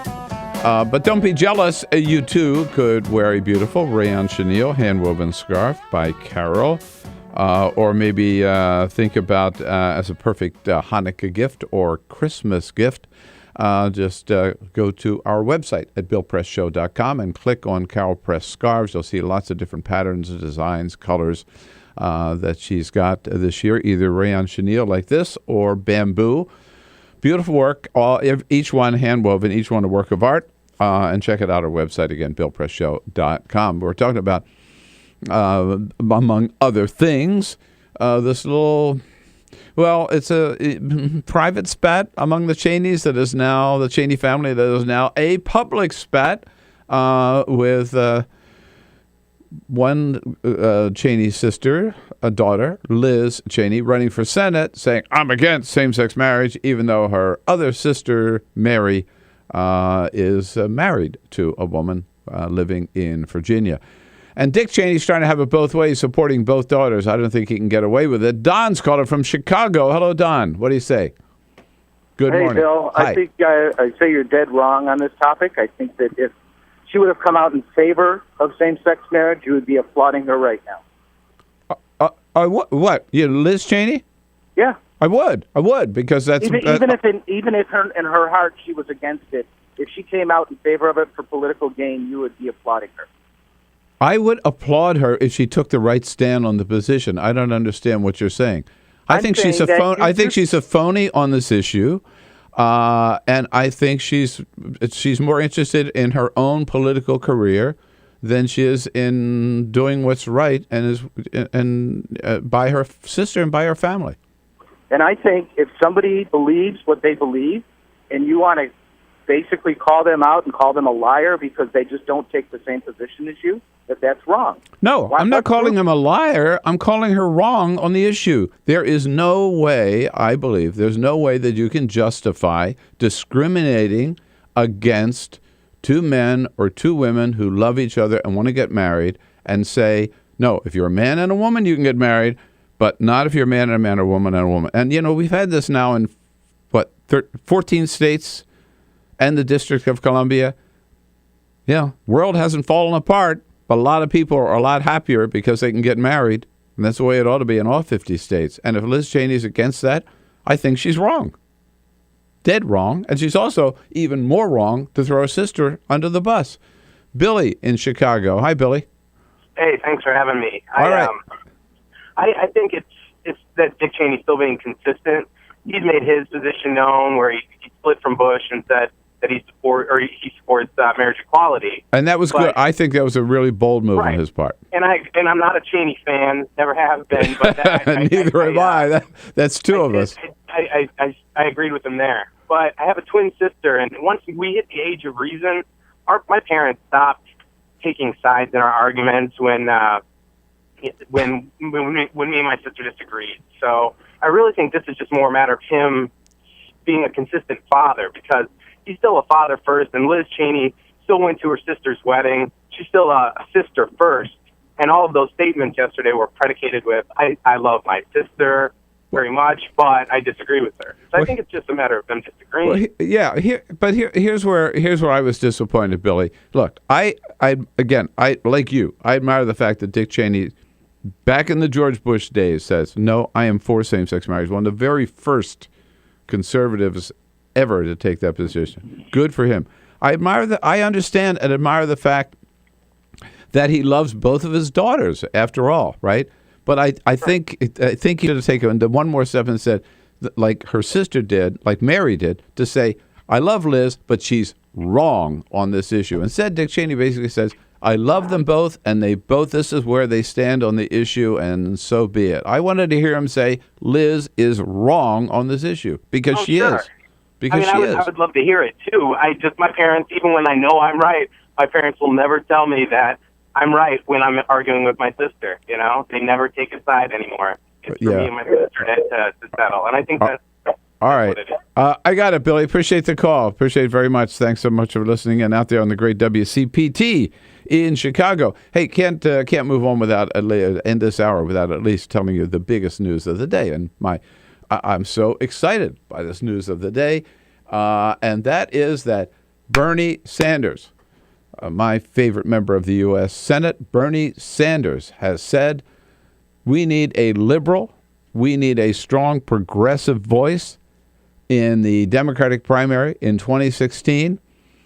And if nobody else will do it, and nobody else will go out there and fight for the working class families, fight for the middle class, make the issue of Social Security and Medicare and poverty, make those the central issues of this campaign. If Bernie says, if nobody else will do it, I will do it. Go, Bernie, go is all I got to say. There are others. Elizabeth Warren would be great. Sherrod Brown would be great. Unlikely that they would do it. So again, Bernie is just saying, he's not announcing. He's just saying somebody's got to do it. Here's what Bernie says. I care a lot about working families. I care a lot about the collapse of the American middle class. I care a lot about the enormous wealth and income disparity in our country. Sounds like Bill de Blasio. I care a lot that poverty in America is near at an all-time high, but hardly anybody talks about it. These are the issues that Bernie Sanders talks about. He is so smart. He is fearless on these issues. He is articulate. He is passionate. He really understands these issues. He cares about them. He cares about us. He cares about working families. And we need somebody like that in the primaries. I love it. Plus, do you remember the Filibernie a couple of years ago? He got up for 9 hours. And yeah, he did the Filibernie. And look, I know I was his intern for a year. You may remember that. And so I have a certain bias in his regard. But the problem is, we've seen this happen. Too many Democrats feel that when they're running for national office, or kind of almost any office, they got to move to the center. They got to trim their sails.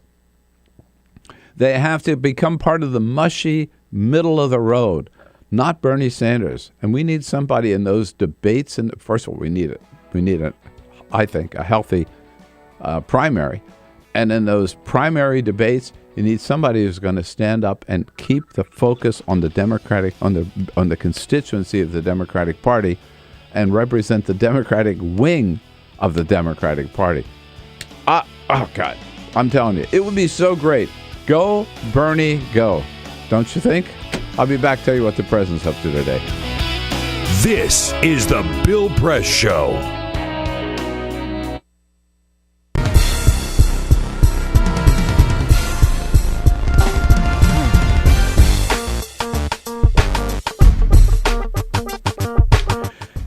Hey, I got to tell you, if you thought the first 2 hours here were fun, wait till you get to the third hour. Of course, you can't get there on Free Speech TV. That's too bad. But you can still watch the video on our video stream, TawkrTV, TAWKR TV, youtube.com/TawkrTV. John Stanton, the Washington Bureau Chief for Buzzfeed, will be here in studio the entire hour as a friend of Bill. And then Congressman Sam Farr from California weighs in. He'll be in studio as well, and I hope you're there too.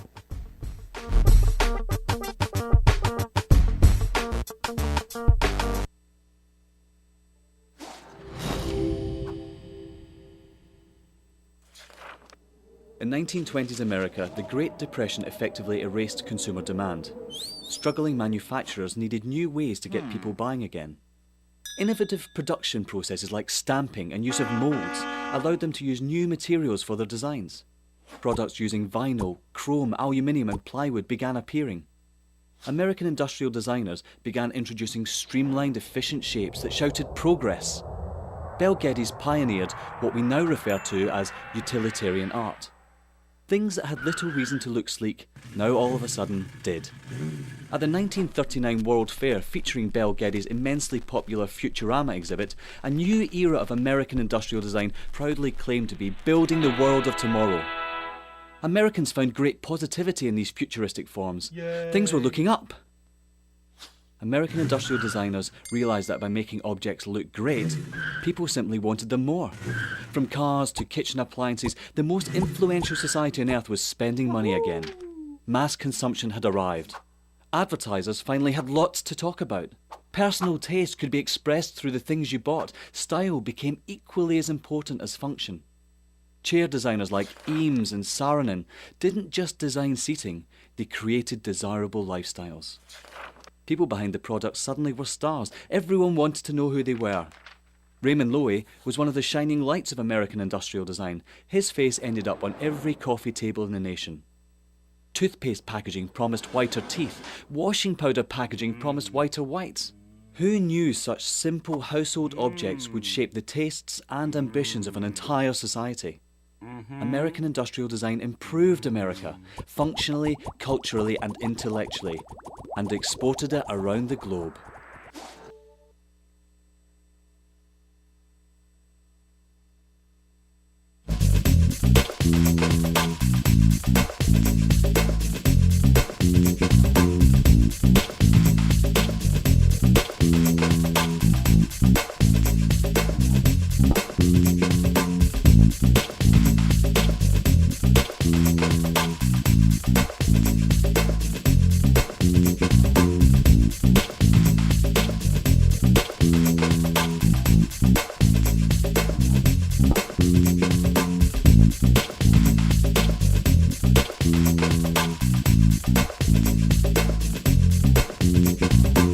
The Washington Bureau Chief for Buzzfeed will be here in studio with us for the entire hour. As a friend of Bill, John and I will be joined by Congressman Sam Farr from California, representing Santa Cruz, Monterey, Carmel, Big Sur. And he'll be here at the half hour, next hour at any rate. President Obama on the schedule today. He has a whole variety of meetings. Gets a daily briefing this morning by himself. The vice president is down in Panama. Then the president this morning will be holding a meeting with a group of senators, a bipartisan group of senators, to discuss the important issue of Iran and whether we're going to allow negotiations to continue there or else slap more sanctions on. At 3:15 this afternoon, the president is going to be answering questions at the Wall Street Journal CEO Council meeting at the Four Seasons Hotel. And then late this afternoon, the president meets with the Secretary of Defense, Chuck Hagel. Jay Carney has scheduled his daily briefing with us White House reporters at 12:30 down at the White House. John Stanton, Sam Farr in the next hour. Bill Press Show. Many sounds in your day-to-day life.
Broadcasting around the nation, on your radio, on your TV, and online.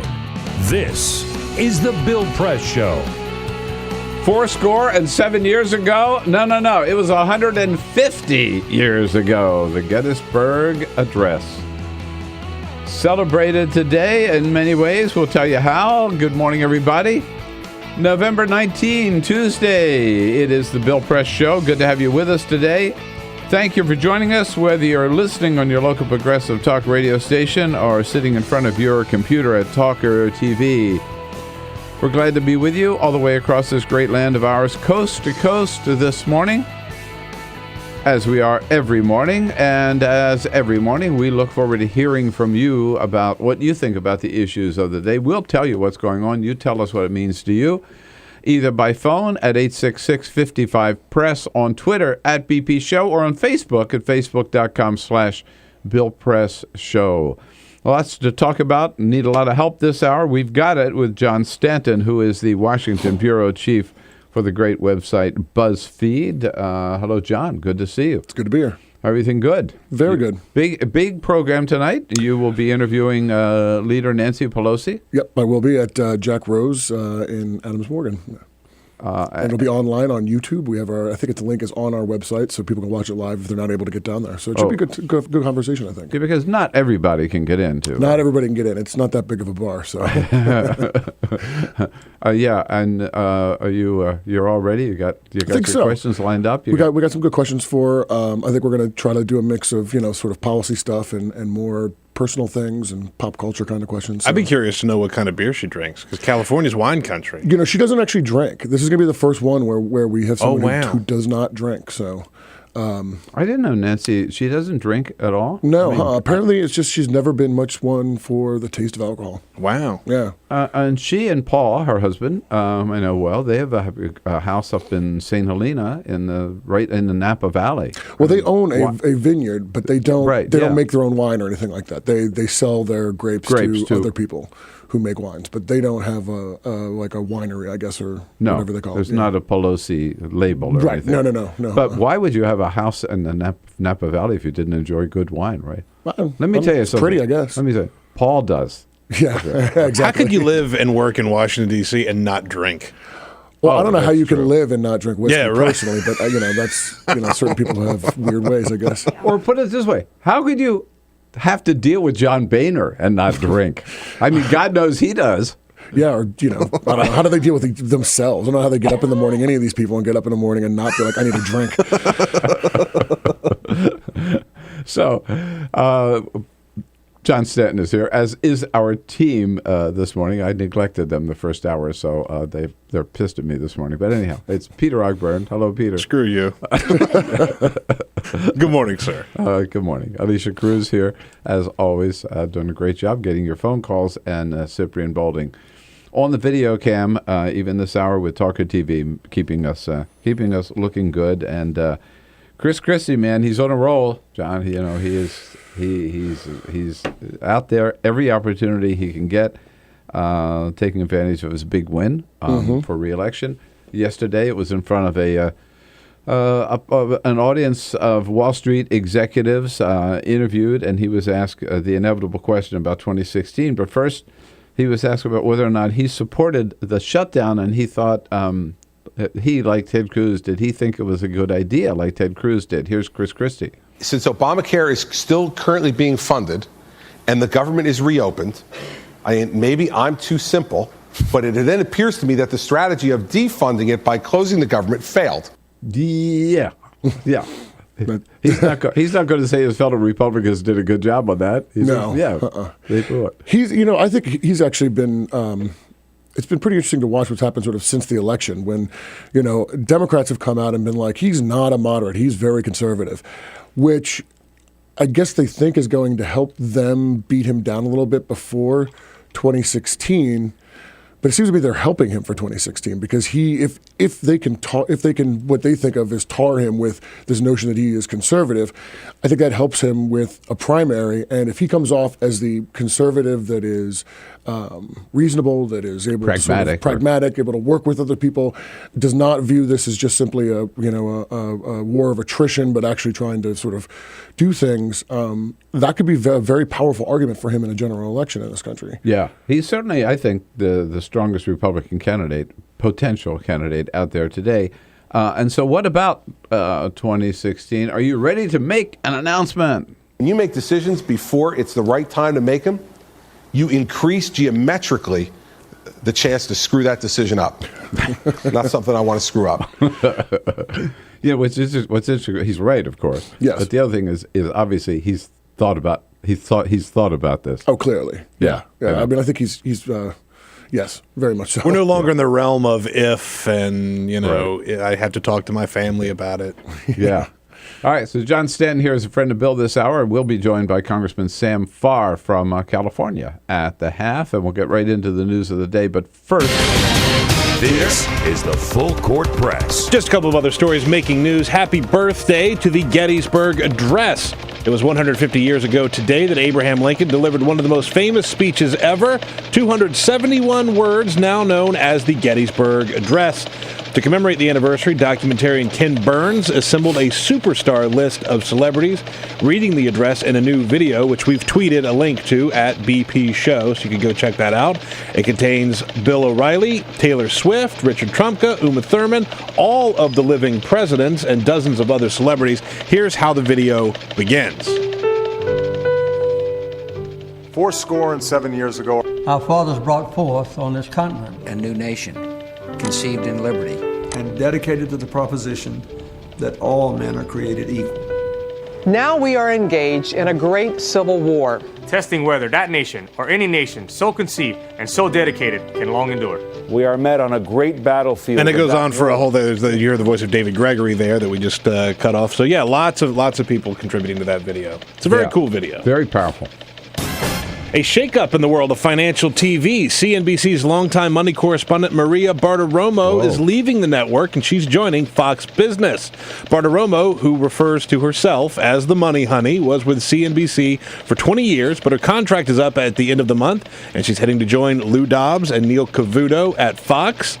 It's interesting to note that Roger Ailes actually first hired her at CNBC in the early 90s, and Lou Dobbs was her boss at CNN in the early 90s, so she's having a bit of a reunion of sorts. Yeah. Well, if anybody can save or Fox Business, or at least put Fox Business on the map, she can. She's a great talent. Very good, yeah. And could it be Tebow time again? One mysterious group in Jacksonville, Florida seems to think so. The NFL's Jacksonville Jaguars are having a rough season. So rough, in fact, that a mysterious group of Jacksonville football fans have bought ads on the local papers begging the Jaguars owner, Shad Khan, to bring in Tim Tebow. God. The latest is an ad in the Florida Times-Union. It's addressed directly to Khan. Why? And it says, quote, "Sign Tim Tebow and we will fill the stadium." No one has stepped up to claim responsibility for those ads, but then again, I wouldn't either.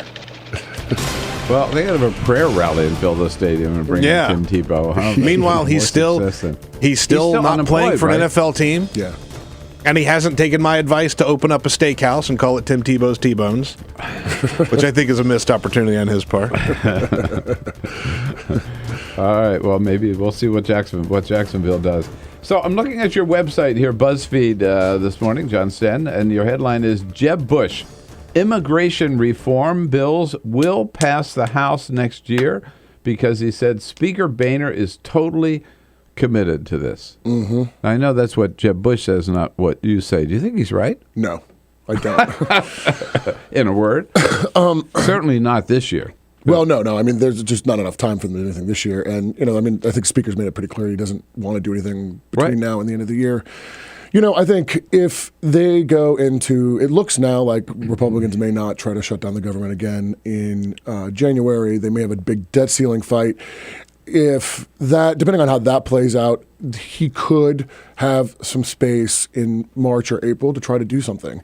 The problem, though, is that he says he's not going to go to conference with the Senate bill, which would require the Senate to either do a series of conference committee meetings on a series of smaller bills, which the Senate is not going to agree to, or for them to have a unofficial conference where the Senate works from its position, the House works from its position, the House passes a bunch of smaller bills and then deems them, comes up with some kind of trick to make them into one large bill that gets sent to the Senate. All of that, I think, creates too many hurdles for them to get past. And I just think right now, there's 80 to 100 Republicans who aren't going to vote for it. And I think of those, probably 60 of them want a bill, certainly would under normal circumstances would support a bill. But because there's, 30 or 40 that don't want a bill and that are very vociferous about that, they're going to make it difficult for those other guys, and none of them are going to want to do that, especially in an election year. Yeah. I haven't seen the willingness on John Boehner's part to really fight for this and make it a priority either. No, which it would take, I think. Yes, behind the scenes, he's definitely been pushing for it. Leader Cantor has been talking with Chairman Goodlatte and others trying to get something done. Boehner has stressed to them over and over again that he wants to get something done.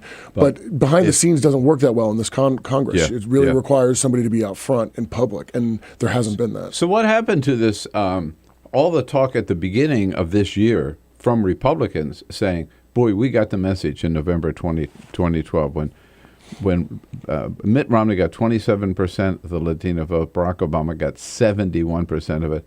Lindsey Graham, remember, said, we will give up any chance of winning the White House back unless we're seen as taking the lead on immigration reform.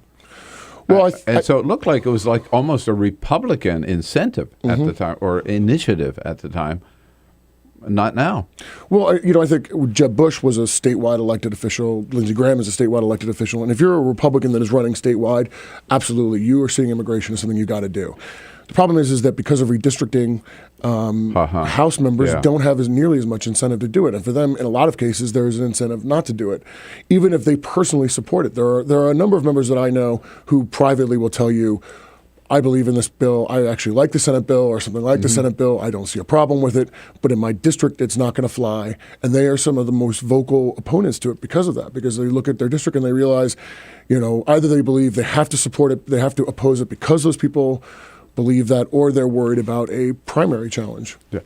The other big news around the Hill yesterday, the president put out a statement about it, actually, is that for the third time, one of his nominees to the D.C. Circuit, which is considered the stepping stone to the Supreme Court, previously Patricia Millett, Nina Pollard, yesterday Judge Robert Wilkins, all of whom received the highest rating from the possible rating from the American Bar Association.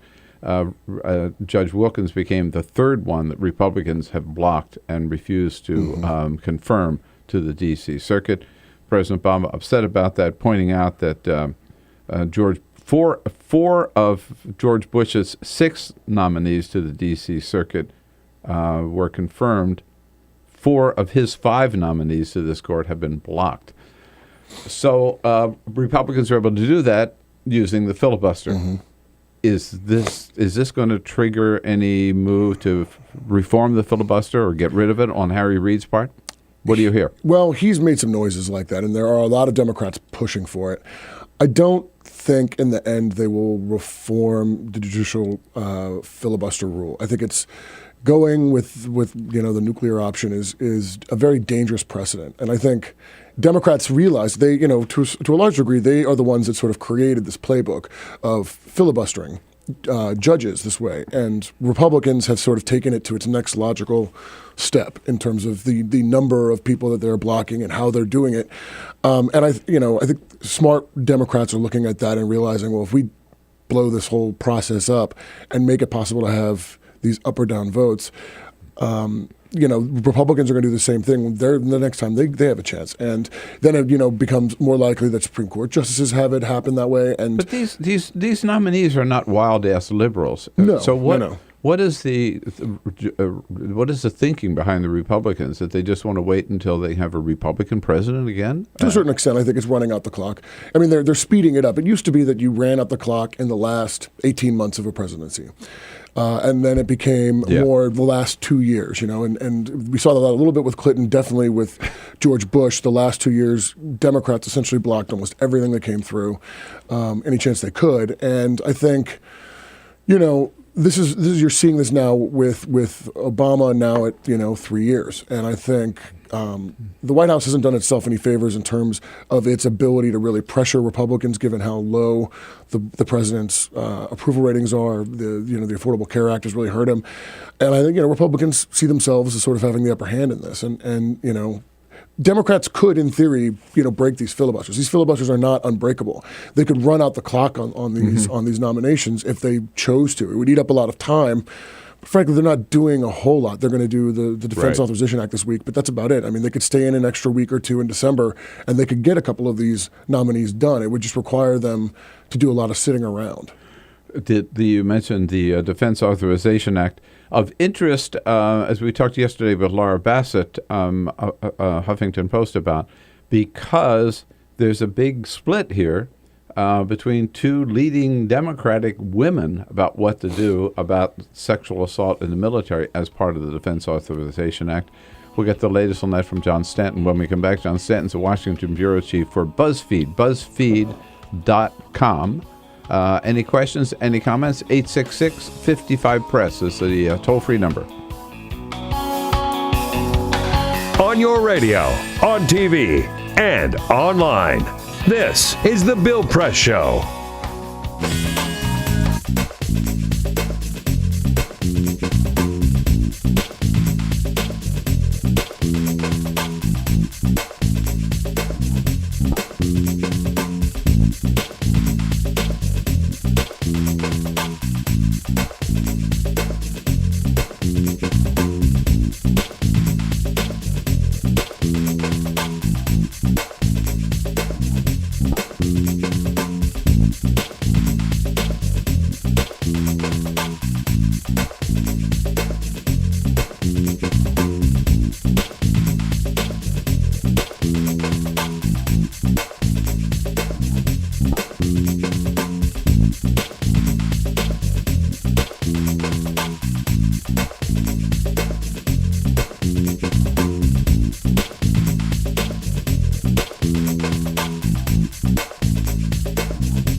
is the Bill Press Show.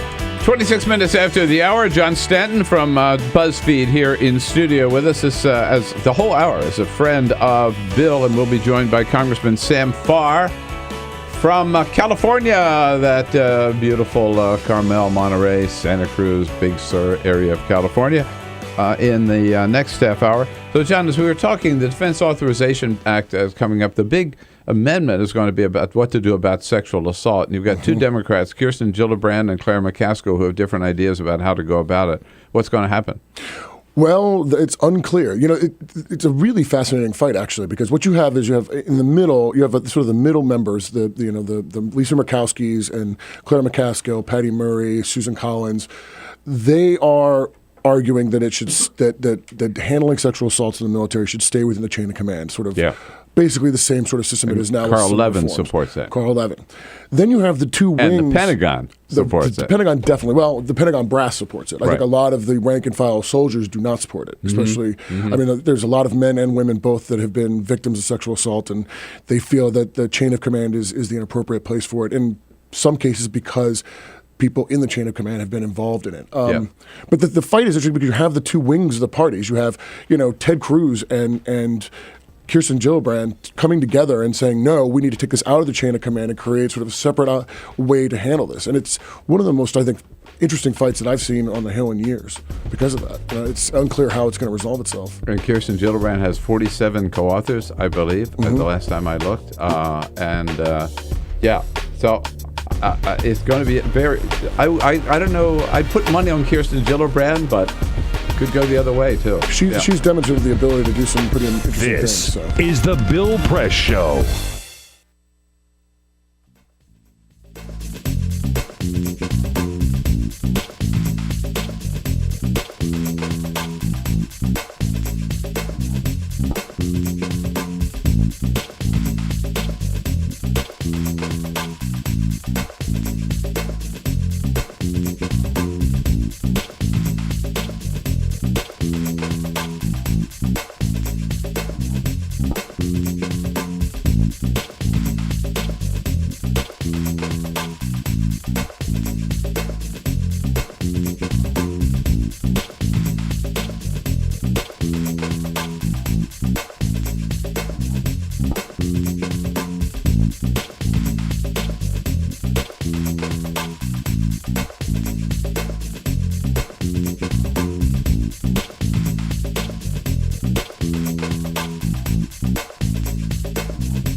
is the Bill Press Show. Hey, here we go. It's 33 minutes after the hour now on this Tuesday, November 19. It is the Bill Press Show, and we are coming to you live from our nation's capital and our studio on Capitol Hill, brought to you today in part by the International Brotherhood of Teamsters, the good men and women of the Teamsters Union under President Jim Hoffa. Building a better America. You can find out a lot more about their good work at their website, teamster.org.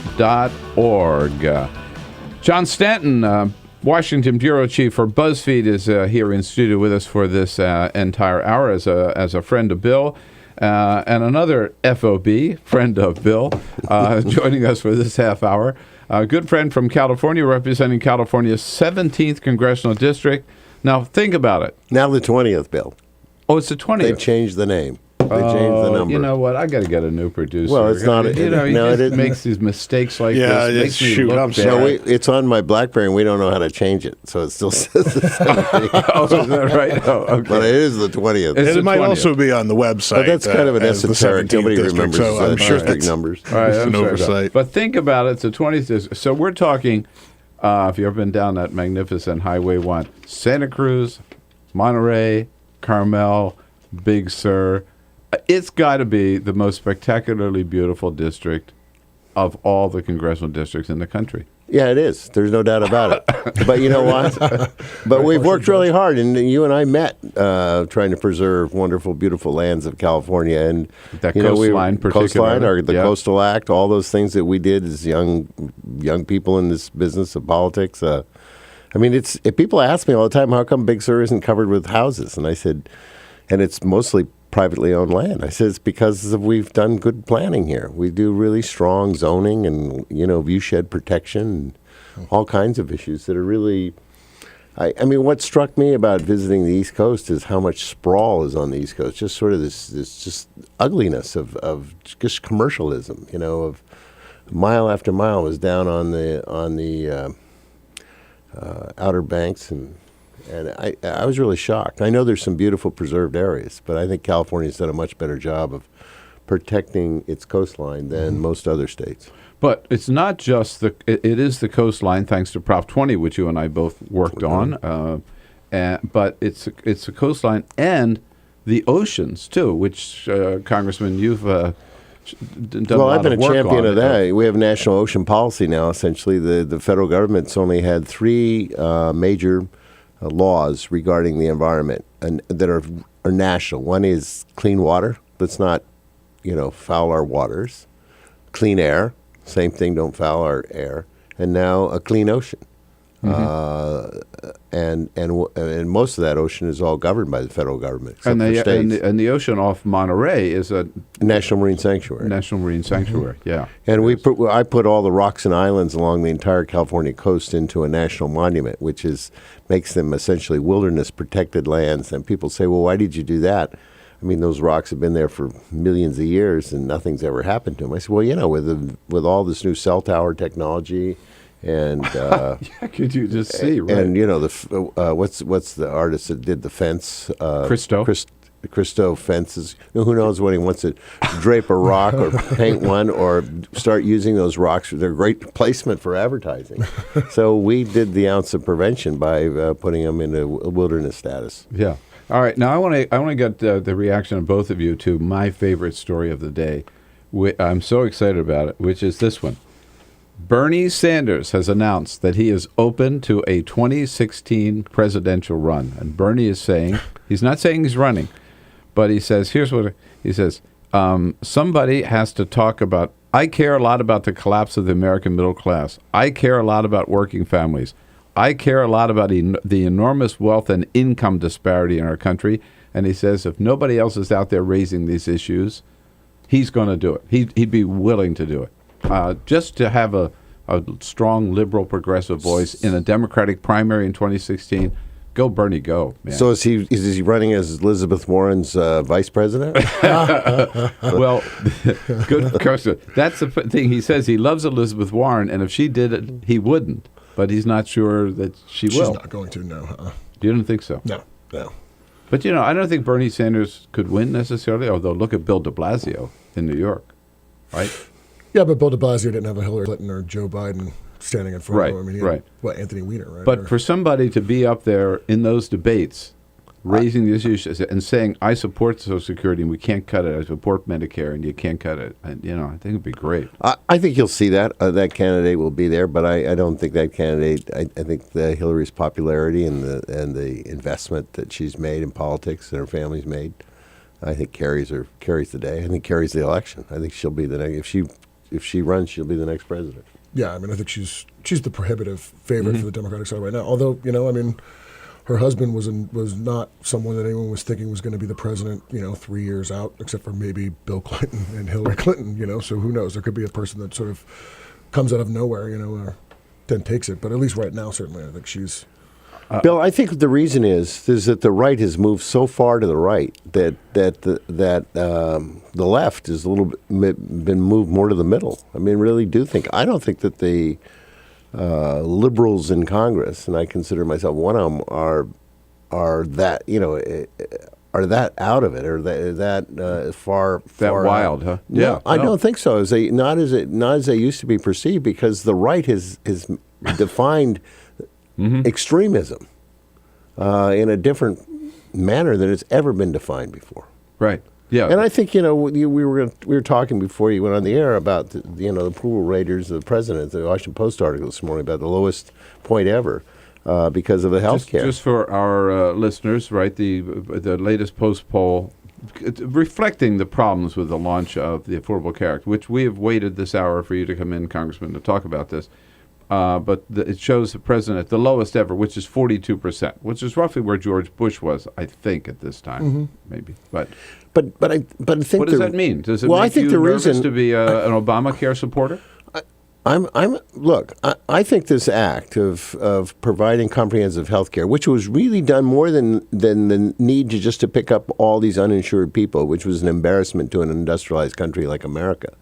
But it was, the bottom line was essentially a financial one, that this increase in healthcare costs was driving everybody, the government, the military, the private sector. There wasn't anybody happy with the direction it was going, because it was going to bankrupt us all. And it was going to consume so much of our GDP that we wouldn't be able to be competitive with industrialized nations that have gone out and solved this problem.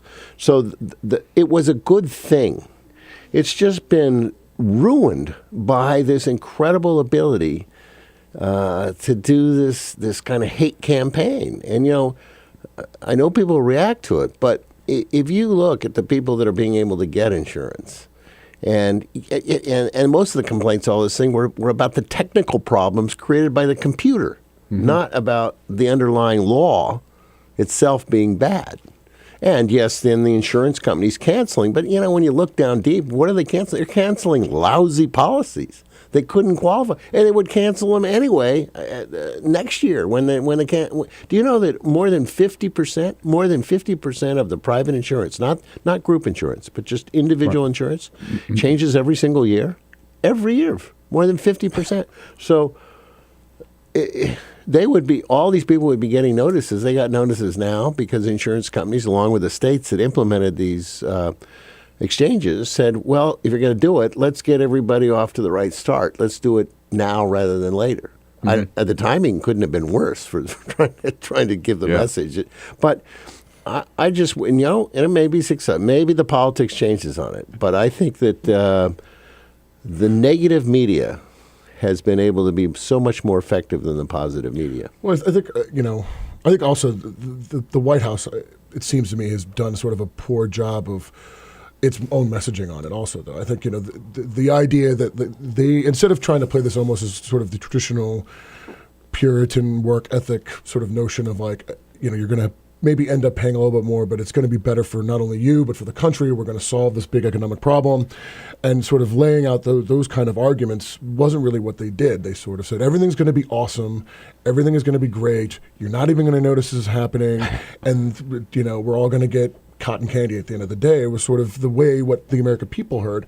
And, now we're sort of getting into this process of putting it together, and they have had some very, unfortunate sort of problems with the website, which have put this big issue in the front. And I think, this is now sort of coming back to haunt them a little bit by not sort of coming out and being like, look, you are going to end up potentially paying more, but you're going to get so much more because you're paying more, and it's going to be better, and the broader society is going to be better. They never made those kind of arguments, and now that's coming back to haunt them because now they're trying to make that case and to say to people, well, you're going to get, things are going to be better overall, but yeah, you may have to end up paying more. We're sort of sorry we didn't quite tell you that, but we sort of meant it, and this is hurting them. And the question is, Congressman, we'll take a quick break here and come back, is whether Democrats are getting nervous because of the problems with the website, and even some of those who originally voted for the Affordable Care Act might now be having second thoughts. Nancy Pelosi has said Democrats need to stand tall behind the Affordable Care Act. Tell us when we come back whether you think your colleagues are going to. It's 16 minutes now before the top of the hour. Congressman Sam Farr in studio with us, as well as John Stanton from Buzzfeed. It's the Bill Press Show Tuesday morning. Hey, we got a place. We'll find a place for you at the table here. Somewhere. Give us a call if you want to join the conversation. 866-55-PRESS. This is the Bill Press Show.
This is the Bill Press Show. Here we go, 13 minutes before the top of the hour, Tuesday, November 19. Congressman Sam Farr in studio with us, as well as John Stanton from Buzzfeed. You notice that the Congressman and I are looking pretty good today because you can put yours on there. I like to feel the cool breeze of the studio. Oh, you do? Okay. But this is the Carol Press hand-woven scarf, rayon chenille. This is one that Carol gave me to wear this morning, but the Congressman's got his own. He wears that on the floor, right? I wear it everywhere. It's the You've had it warmest for thing. years. You don't need a sweater with this. This really, it keeps your neck warm, and that keeps everything warm. There you go. Anyhow, you think about Christmas, Hanukkah, think about yourself or somebody you love. Go to our website, BillPressShow.com, and on the upper right-hand side, you'll see a little click for the Carol Press scarves. Follow the click. Pictures of all different colors and sizes that she's got, and you get in touch with Carol, and you're on your Bill, own. look at they're the most comfortable scarf I've ever worn. They're essential on the East Coast here, and even in California. So they're beautiful. It's a great gift. I've been buying them for people for years. All right, there we go. Let's get back to the issues of the day. Thank you, Congressman, for the plug. I want to talk about immigration reform, but first, on this question, when we saw, John and I were talking about this earlier, 39 Democrats basically abandoned ship on Friday and voted for the Fred Upton bill. Does this mean Democrats are going to run, because of these problems we've been talking about, are Democrats going to run away from Obamacare? Or, as Leader Pelosi says, asks them to do, are they going to stand tall? Well, as the vote shows, some of them are going to stand taller than others. Yeah, you're right. Look, everyone out for himself when it comes to elections, and that's what it is. They're going to do whatever's in the interest they think in their district. But I really think that a year from now, when everything settles down, the biggest problem this administration made, and Congress itself made, is that we forgot to tell the American people how the American healthcare system worked. Mm-hmm. We knew how it worked. We knew where it was broken. We just went out and fixed it. But, you can't lead unless people will follow, and people won't follow unless they understand. And they didn't understand the healthcare system. They didn't even know that Medicare was a federal program. They didn't know that some people had group insurance and others had, and they didn't know about pre-existing conditions, and they didn't know about all these things. So anything that didn't affect their lives, they knew nothing about how the other person was insured or not insured. So we should have done that first. And the president should have done it with a fireside chat when he first got elected. Just say, here's the system. This is why it's broken. This is what other countries have done. We're not going to do what we're going to use the private, so we're going to use the insurance system. That's your point, John, and that would have put everything in context. Yeah, create a bit more of a... So let's talk about immigration. Buzzfeed is reporting this morning, Jeb Bush says immigration is going to pass the House next year because John Boehner is all for it. What do you think the chances are for immigration reform? And how important is it? Well, if he's all for it, let's do it now. We got a Senate bill sitting in the House floor, and it passed the Senate 68-32, bipartisan support. He and Speaker Boehner and Chairman Goodlatte have said that they do not want a plan to bring a big comprehensive bill to the floor this year. Why not? It's ready. We're ready. We have the votes. We could pass it. In fact, you know how important it is, Bill? This is in California. This is number 1, number 2, number 3, number 4. This is bigger than the farm bill, bigger than the health care bill, bigger than everything, because we have so many people affected by it. And you have all this workforce, what is doing good work, and kids in school really doing well in school, and all of them illegal, undocumented. And legitimize some of that, as we've been doing piecemeal. Now you can get your driver's license, but you got to have a scarlet A on there saying that you're undocumented, but you still can drive. And so, we just got to wipe that out and figure out a way to legitimize legitimate people in the full sense of our community. And I think that the reason Bush says this, the Bush family, to their credit, have always been for strong immigration reform. Yeah. I mean, that has been a Bush thing, but he couldn't deliver when he was president.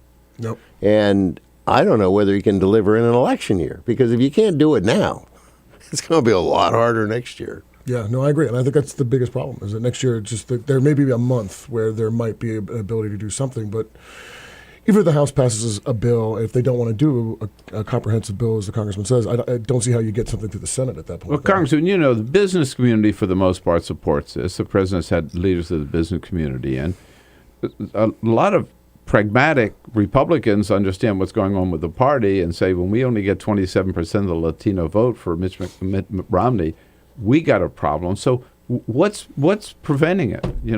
What's the opposition to it? Well, I think where's it coming from? I think, as we've seen with the health care bill and the negative spin that's been, which I really place the responsibility on the Tea Party and the Koch brothers, who, the Tea Party would be nothing without all the money that's behind them and the ability to get their voice out there. And it's been a very negative voice. And their voice is very negative on the immigration reform. And they've been effective being loud and being visible, but they have not been effective at the ballot box, at least, in the West. There are other states where you've had primaries that they've challenged. But so that's the fear that's in the Republican Party. But you've got, courageous people like Jeff Denham, a Republican from California, who's come out and endorsed the Democratic plan and a comprehensive plan. And I talked to him last night about, can't we get something to the floor? And he said, I've got a lot of colleagues who support this. He said they just won't come out publicly and do it yet. So if Speaker Boehner would schedule a vote on the Senate bill in the House today, it'd pass overwhelmingly. Yeah, you agree? I agree. There you go. Well, you're right. Then let's just do it. Okay, Congressman Sam Farr, out of time. Nice to see you. Thanks for coming in. Thank you. Thanks for letting me wear my scarf. Representing the 20th Congressional District in California. John, great to see you tonight. I'll be there tonight with Leader Pelosi and you at Jack's. Jack Rose. Jack Rose. All right. Looking forward to a good show, and I'll be back with a quick parting shot. This is the Bill Press Show.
The Parting Shot with Bill Press.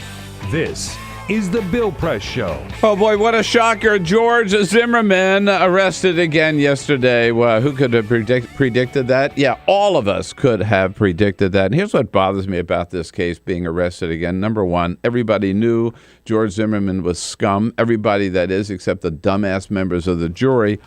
And number two, nobody respected George Zimmerman except Sean Hannity and Fox News, who treated him like a hero and a victim.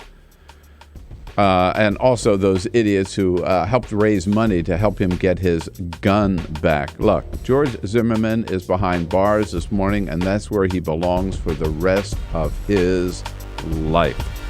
Folks, thanks for being with us today on this Tuesday morning. Go out and have a great day. Come back and see us right here again tomorrow morning. This is the Bill Press Show.